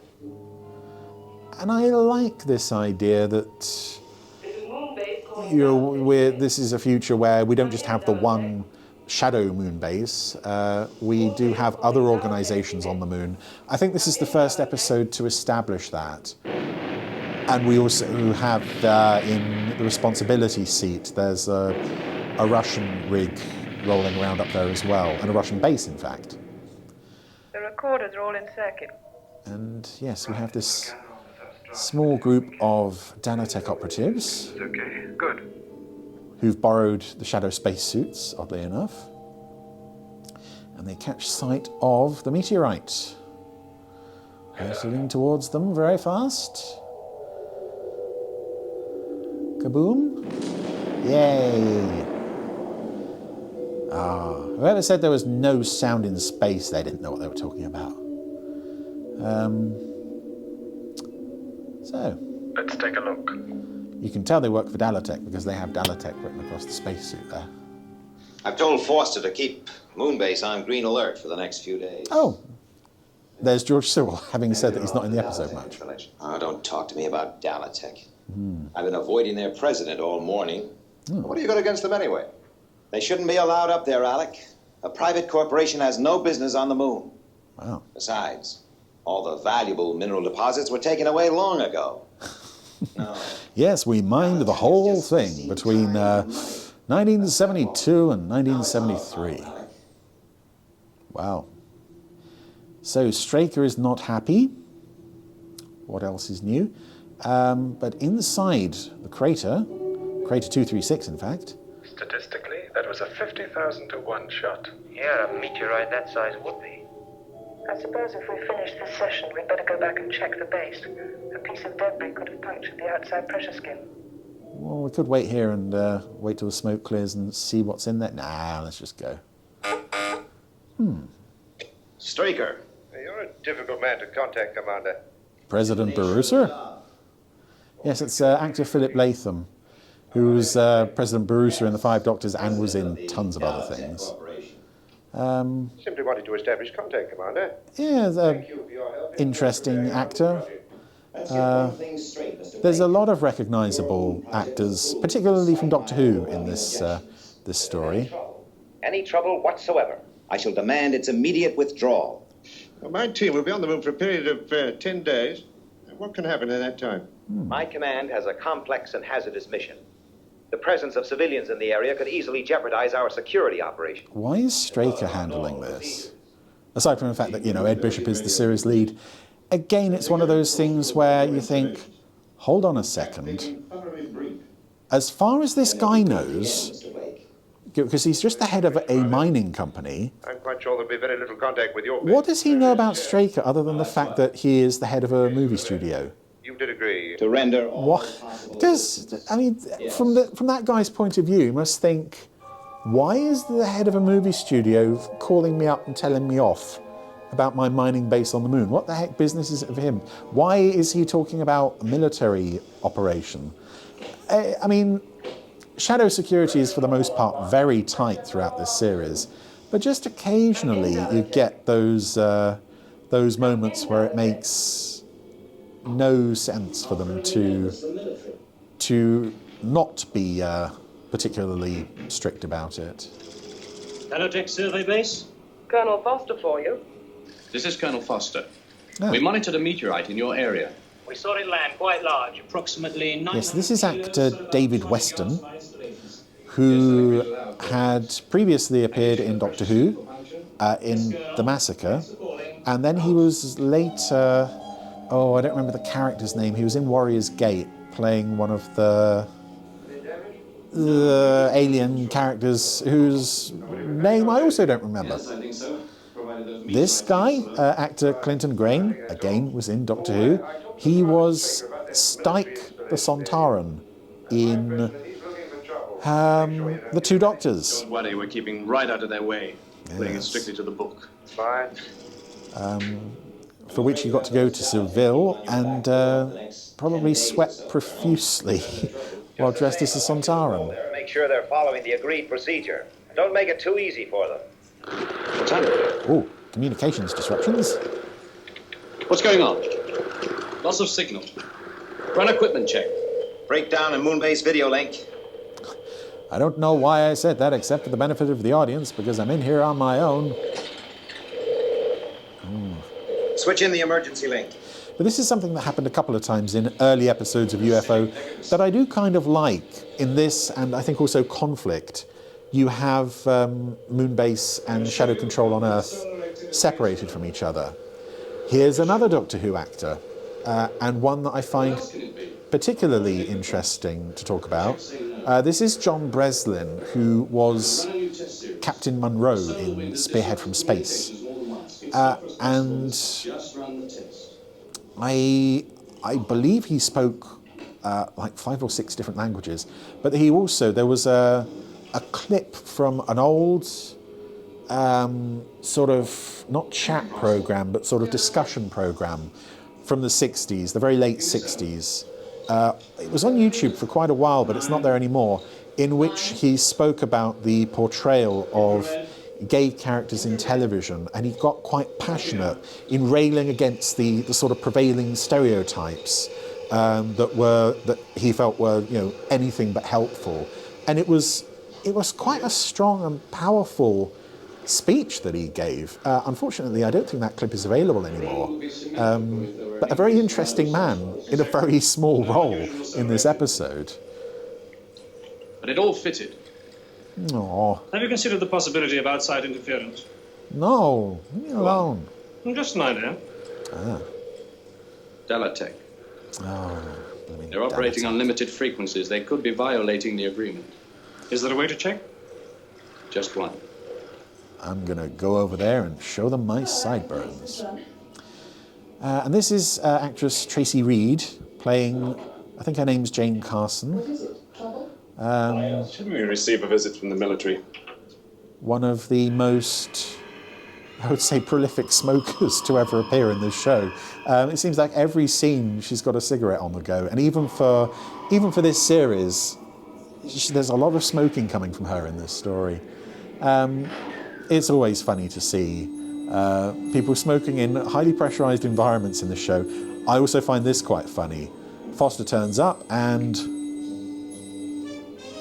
he just stares at them as if that's going to sort of, you know, if I stare at you, you'll admit your crime, won't you, you naughty people? So, with a breakdown in communication between Moonbase and Earth, We'll check that, Miss Carson. Foster's immediate response is to just blame whoever happens to be nearest. The geoscanner means a complete write-off for all our work.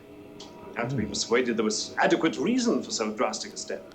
I guess they are mapping the moon or searching for mineral deposits. I'm not entirely sure what they're actually doing here. But they have this thing called the geoscanner, which seems to be taking a lot of the blame for what's happened. And now you want to check us. Can you think of a more logical step?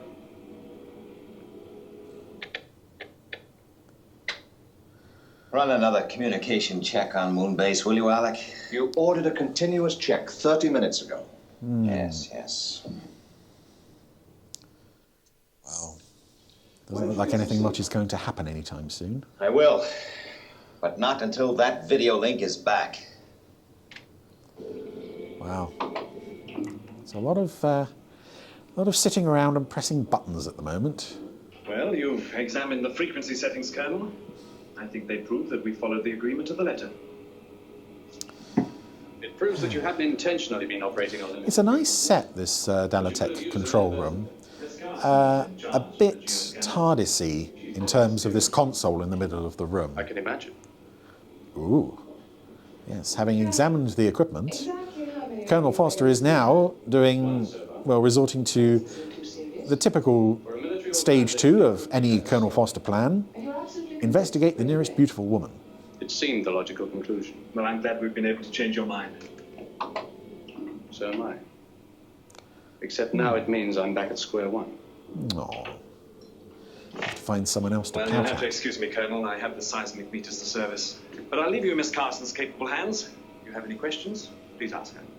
Au revoir, Colonel. So, do we smooch now or leave it till the end of the episode? Jane, up here formality's a little superfluous. Paul. Right? Paul. He's just waiting, like, kissy time? No? And I can see I'm right. And I suppose... And Tracy Reed is an actress I like in other things. She never sort of exactly sets the screen alight. Radio failure. How can you? We're 50 kilometres away. But, I mean, she was in an ITC series, Man of the World, and she was the sort of sidekick to Craig Stevens, who was an international photographer. And it was sad to see as the series progressed, she was basically kind of phased out. And then by the second series, I don't think she even appeared. But you'll have to take our word for it that we're not transmitting. I'll take your word for it. Ooh. Honestly, I don't think we're to blame, Paul. I've been very careful. So have Mark and Phil. Well, we'll install the landline immediately. Yeah, we can have some chats. I'll wait for your first call. Oh, here comes a young angry man. Well, let's go.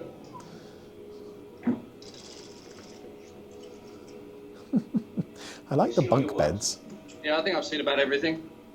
Are you satisfied? Look at the woman and... Yes. It's all, you know, textbook. It's from the Paul Foster book of picking up women. It's every stage is outlined in this episode. Immediate for Commander Straker. Moon-based contact re-established. Yes, sir. So, Stand by for video circuit test. Shadow Control and Moonbase can see each other again. Foster is heading home. Oh no, they're laying down the telephone cable, aren't they?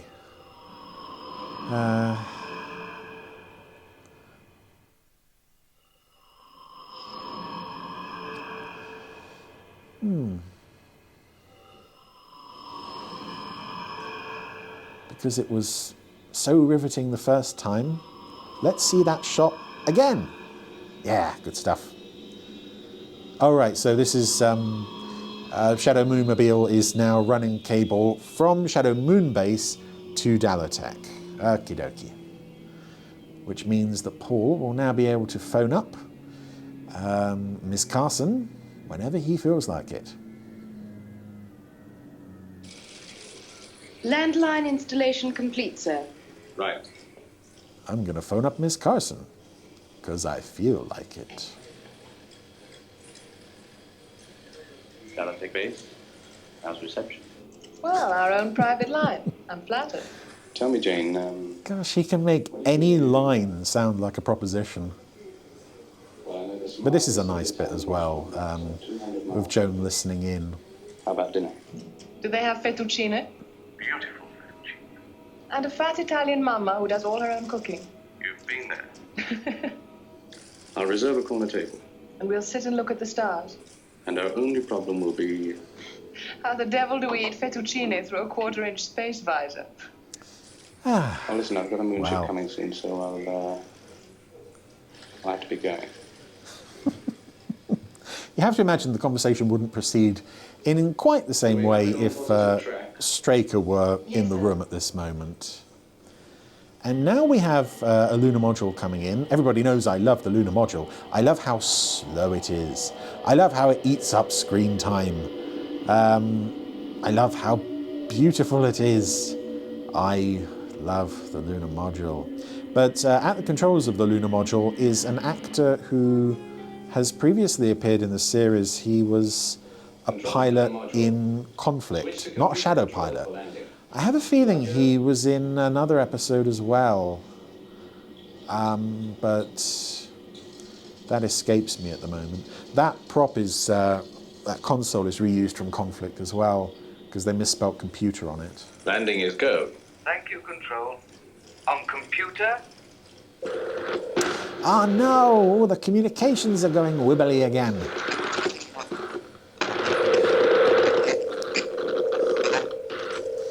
All the button pressing in the world Radio malfunction. doesn't do anything to help. Switch to manual. Control to... So, despite the fact that he's lost contact with Moonbase, the pilot decides probably just go ahead with the landing anyway. Because what's the worst that could happen?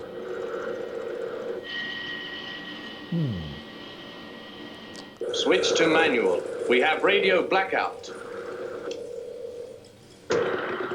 This is lunar module. I repeat, lunar module. And we're coming up on the first lunar module disaster of the series. No, because that was Conflict, wasn't it? This is the second lunar module disaster of the series. They were quite frequent. Luckily, no main characters are aboard. And Foster's solution, very much ahead of its time, is to try to turn everything off and switch it back on again. And this stupid pilot still doesn't get the idea that maybe... This is lunar module. Switching back to manual control. There we go. Turn the engines back on. But it's too late.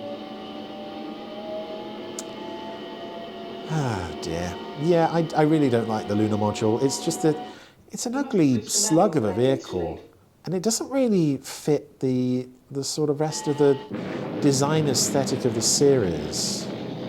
And I don't feel that UFO generally has a sort of unified design feel. Every major vehicle kind of feels like it belongs in a slightly different series, but the lunar module, as soon as I see it, I feel sleepy, because I know whenever it turns up, it's going to just eat up screen time.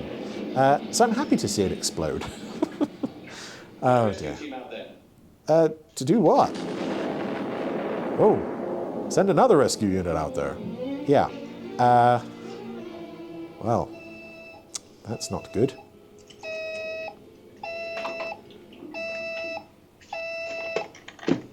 Phone making a different ringtone noise every buzz. Yes, Paul. But everything was turned off except the geoscanner, and that wasn't transmitting. Oh dear, instant blame on the geoscanner. I see. What's wrong? Colonel Foster's coming straight over. There's been an accident at military base, moonship. The radio blacked out and all the crew were killed. Oh dear. This is quite poignant, where they're investigating the wreckage of the lunar module, and they find one of the pilot's wallets with a photo of his family in there.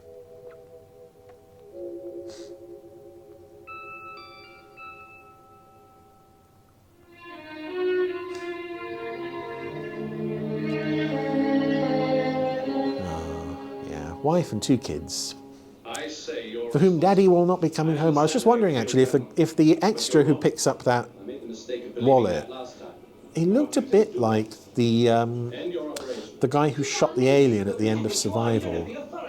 Probably isn't, but... And I do have the authority. But the project's almost completed. Yeah, whatever it is we're doing, we're nearly done doing it. Yes, Paul Foster wants to switch off the geoscanner. I can't allow this. Those circuits are irreplaceable. Exactly. Oh. I'd like to speak to your commanding officer. There isn't the time. And it wouldn't matter anyway. The circuits come out. Yeah, going back to that thing of Straker handling communications with the head of Dalatech, I just feel that there should be someone he could delegate that to. We've heard the last of that. Or he could use a different name. It's just so strange that he phones up on camera and gives his name. And if the guy at the other end of the line had said, "Hang on, you're the guy who makes movies. What are you doing phoning us up and threatening our project and telling us about your military base?" I don't know. Questions might have been asked. So what do we do now? What can we do? Carry on as best we can until we receive further instructions from Blake. Blake. In the meantime, we can go out and collect our equipment from the surface. Bye. Phil, You take the area we worked on yesterday. Jane, you go with him. And I'll do the section by the new crater. Okay?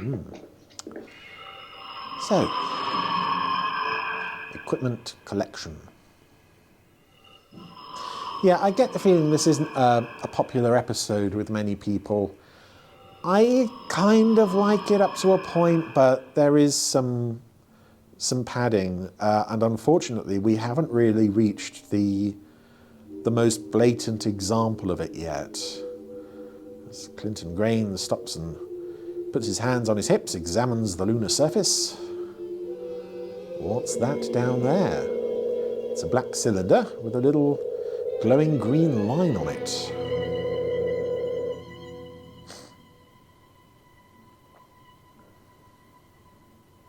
Take some pictures of that.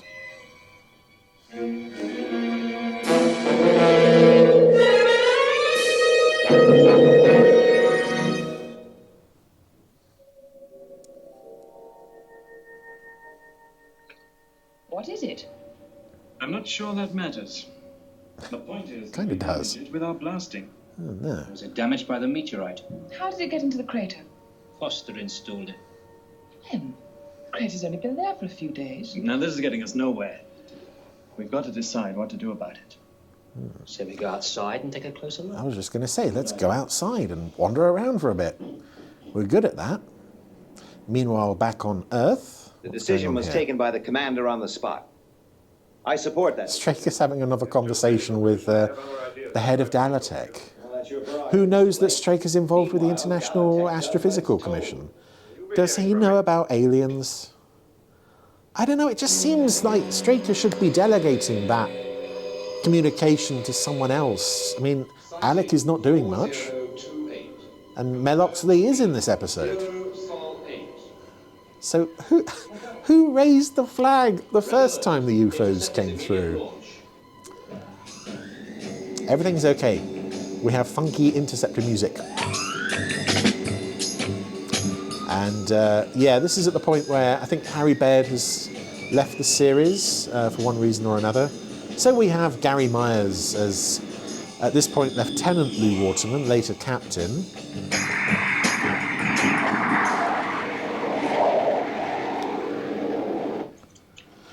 We've picked up a UFO.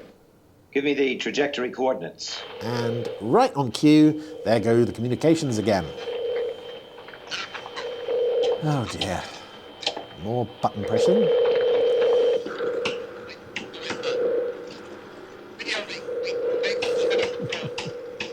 Yeah, it doesn't exactly make for riveting television. Communication problems, computer resets, and frantic button pushing. What the blazes is going on? Lost them again, sir. And the emergency... I changed my suit. I can't be dealing with all this. I do like that suit on Straker, actually. I think that's one of his better looks from the first half of the series. Nothing, sir.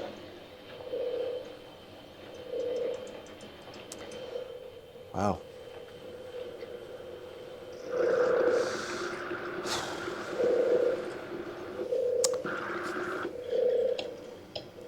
This must have been thrilling at the time. And I think on the whole, generally, I do like this episode. But I think possibly in spite of itself, rather than because of anything. I think it's partly it has a very interesting guest cast. There was John Breslin again. And this time we only have one UFO. UFO maintaining course. Interceptors. They can't even hear Sid. Range 20 million miles. Awaiting missing timing and attack.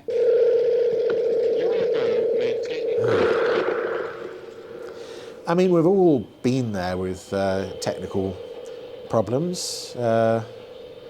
In this very room where we record the Gerry Anderson podcast, in fact, we have had moments like this. We have something that Shadow does not have, which is Ross, to fix everything for us. But with nothing to do, really, Straker's just going to kind of pace around the room. And then, is he going to come to an idea? Yes. Lieutenant Ford, will you come into the office? I need to berate somebody, and I find it fun to yell at you for a while. Yeah, here's where we come up on the padding. That library material we were running through the other day, is it still set up? Yes, sir. This is the episode that establishes that Lieutenant Ford, pre-Shadow, was a television interviewer. Something that won't quite click into place. Which never really came into play again in later episodes. There was a scene written for Confetti Check AOK when Ford was hosting a discussion show about UFOs, and Nina Barry is one of the participants, and Straker arrives to recruit them both. Dr. Strangers, channel it into Commander Straker. But I don't think they do enough to establish at the beginning that this is old archive footage with Dr. Strangers from Ford's pre-Shadow career. It just kind of looks like maybe he's got this other job on the side.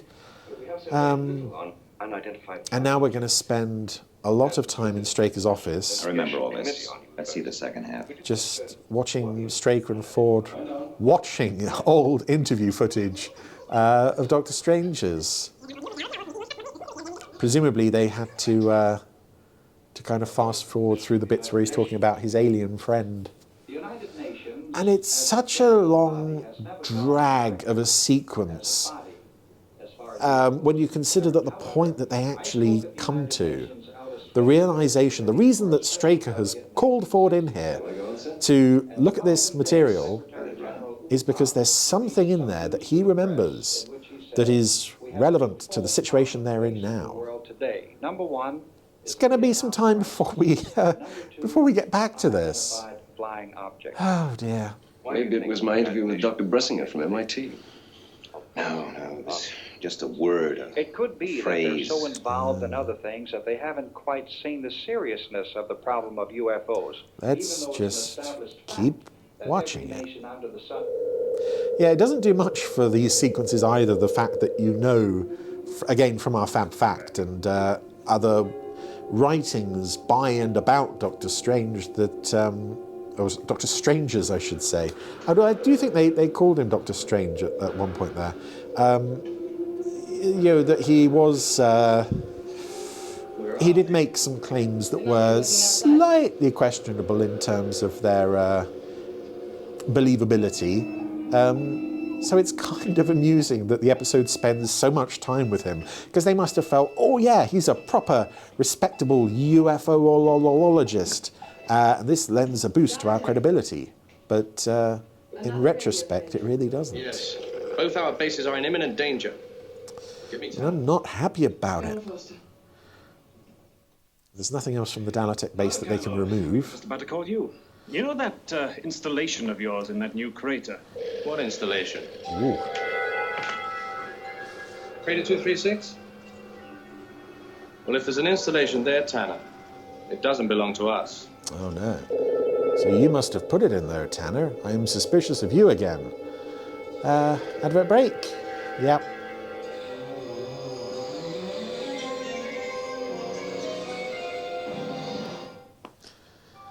Well, so we've got a UFO coming in. We've got moon base communications disrupted with Earth. Approximately 2. And Straker and Ford are still in Straker's office watching old interview footage. Estimated target proximity of Moonmobile. 1 minute 50. So, Foster's put the pieces together. There's an installation in Crater 236 that wasn't there earlier. Maybe someone should go out there and blow that up. Of historical interest. I'd love to see Straker's explanation for this later. Oh, it's very, very good work, Colonel. What did I do during this crisis? Oh, I was sat in my office watching old interview footage with a man whose claims were later debunked. It's all very interesting, Paul. Oh, he's found it. Go back 10 feet. So what's the fascinating The early Egyptians called line them sky here? boats or sky balls, fireballs. The ancient Romans called them fiery discs. And the ancient It's a subtle way to get the name of an old Anderson show in there. Nearly got Thunderbirds in there as well. Yay! Oh, finally. Wait, hang on.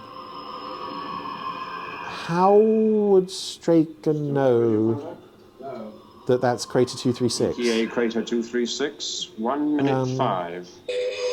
Yeah.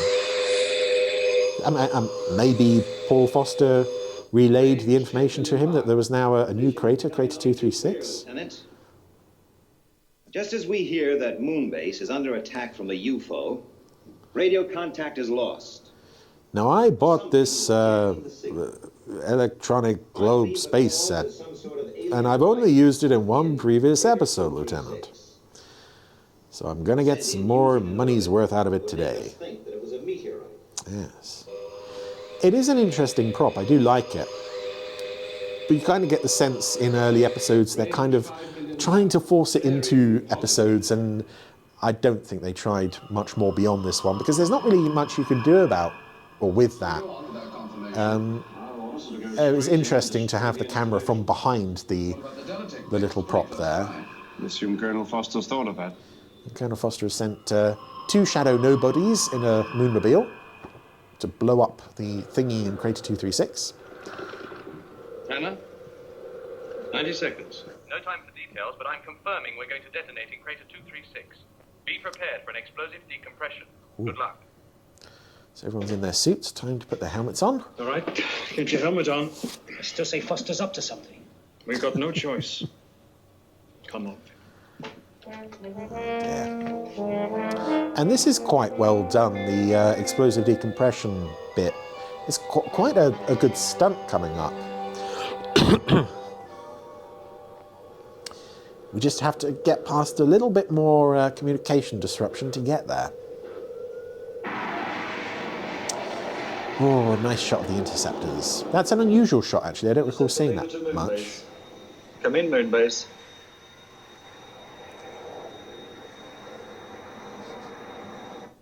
The interceptors are in position, awaiting timing and attack data.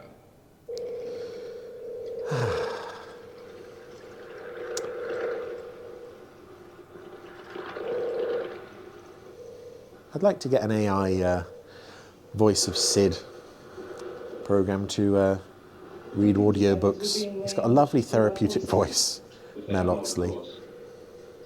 Estimated proximity of Moonmobile. They should be on target just about now, sir. My God, I'm pouting again. He's done a lot of pouting this week. Oh, come on. Though the Moonmobile is another vehicle in this show. It's not quite as bad as the lunar module, but whenever I see it, I just sort of, inside, I kind of go, oh, we're going to be here a while.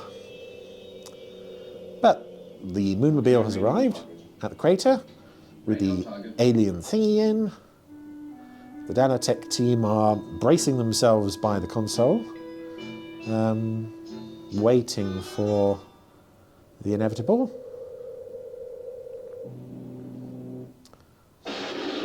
That's it, blown up the alien installation, and it's punctured a hole in the Danatech base. The men are holding on to the central console, but the woman got thrown across the room because she's not a man. There was also a quick shot there that I think also appears in Ordeal when the UFO explodes. And as also it happens in this show, whenever there's explosive decompression, suddenly there's bits of newspaper flying all over the place. It's coming through. Yay! Contact AOK, trajectory 83.927.4. Moonbase to interceptors. Switch to computer link for course correction. A missile firing sequence. Yay! It's time to blow things up. Straker. We've re-established contact with Moonbase, sir. Right. Does that mean video time is over? What's the position? There was an alien device near the Dalatech base. Yes, we assumed as much. Well, we have to use... Yes, I solved the problem, half an hour before you did, Paul. I'm very clever that way.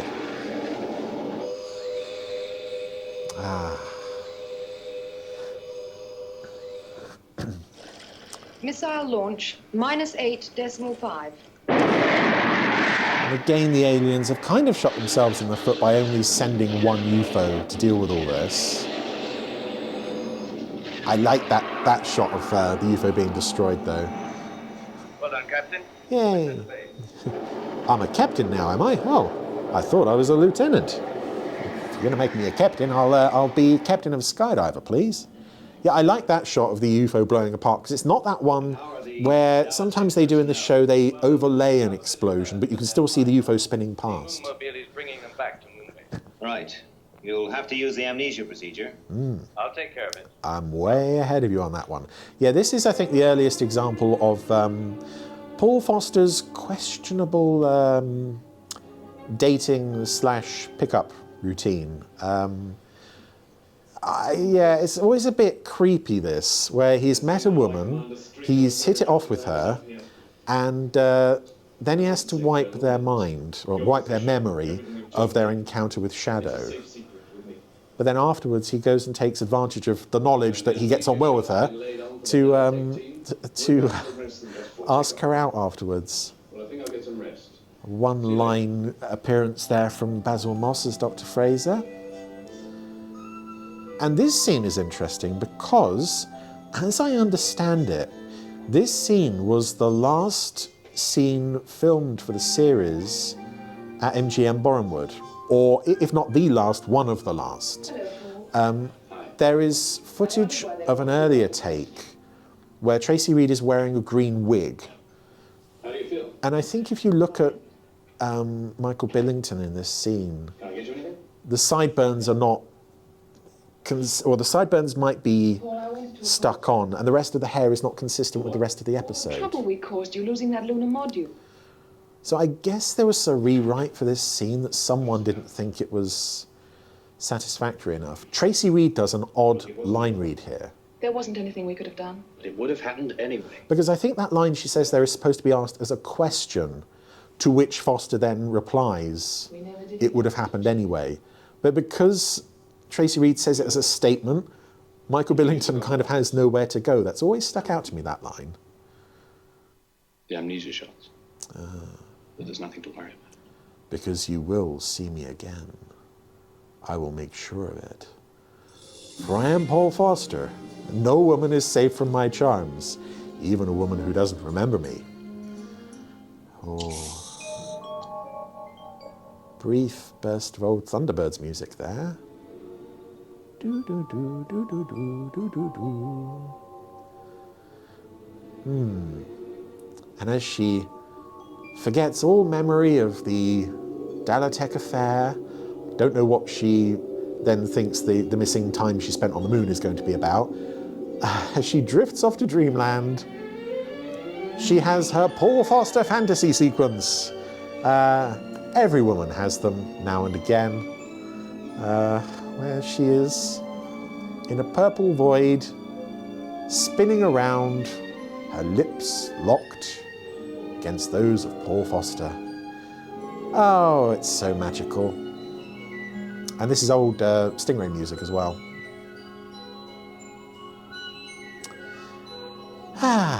And we're back where we started, with Alec and Paul in the restaurant. Alec apparently has also forgotten everything that happened because Paul has to explain it to him.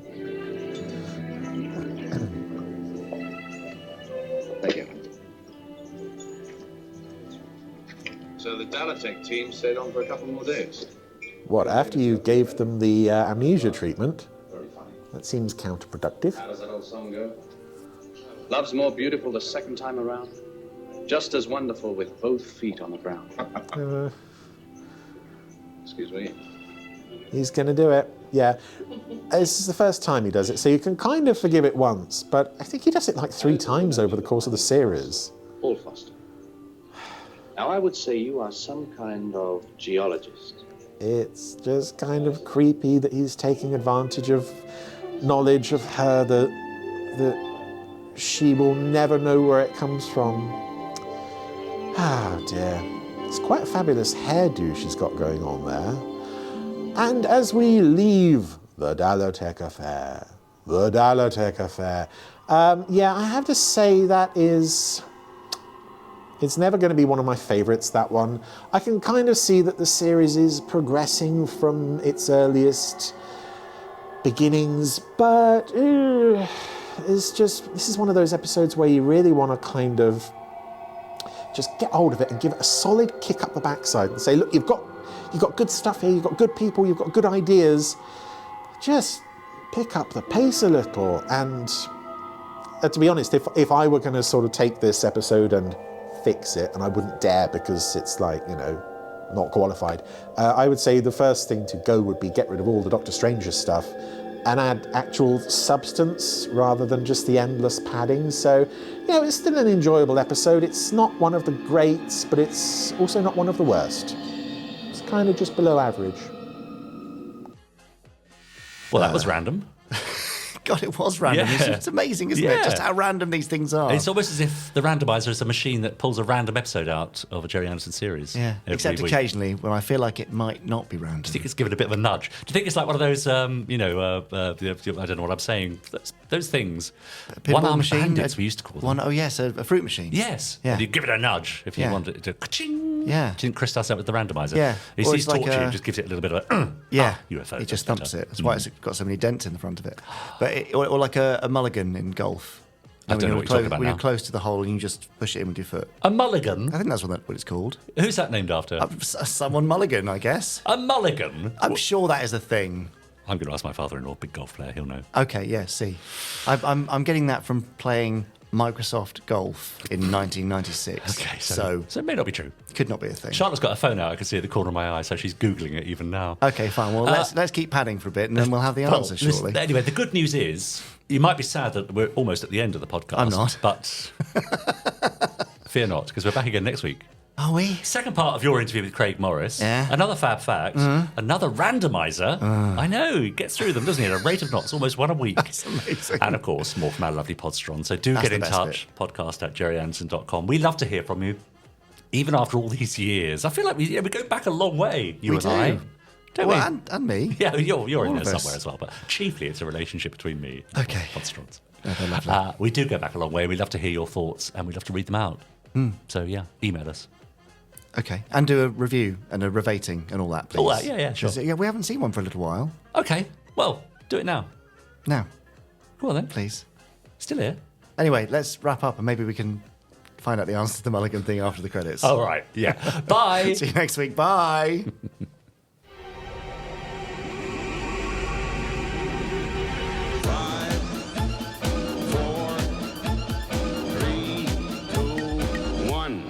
Let's get started.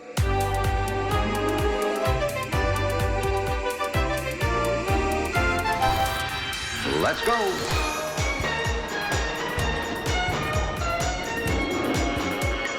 Spectrum is green.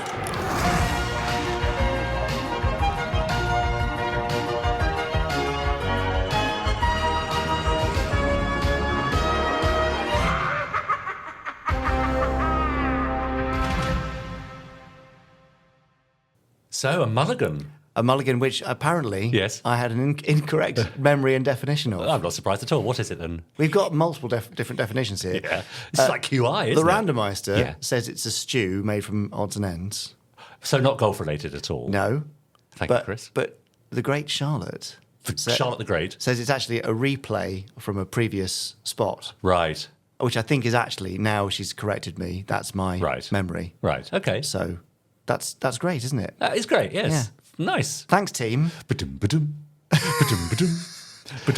needs Sandy Toxford when you've got Charlotte? Yeah, QI for international listeners who may not know. Oh, Alex Bell, of course, a QI elf, has been on the podcast. I bumped into him a few times recently as well. It's funny how you go a long time without seeing someone. And then you see him 3 times. Yes, there he was at the Jekyll premiere the other night. Yeah. And what was he? He was at your He was at thing the other night as well. Yeah, and he was at the Candied Andy and the Bear Anders launch. Oh, well, I didn't go to that. No. You were invited. I was invited, but I had to get home after rehearsal and have some dinner. Anyway, well, go and practice your golf, and I'll see you next week. Okay. Can we have a redo? A mulligan.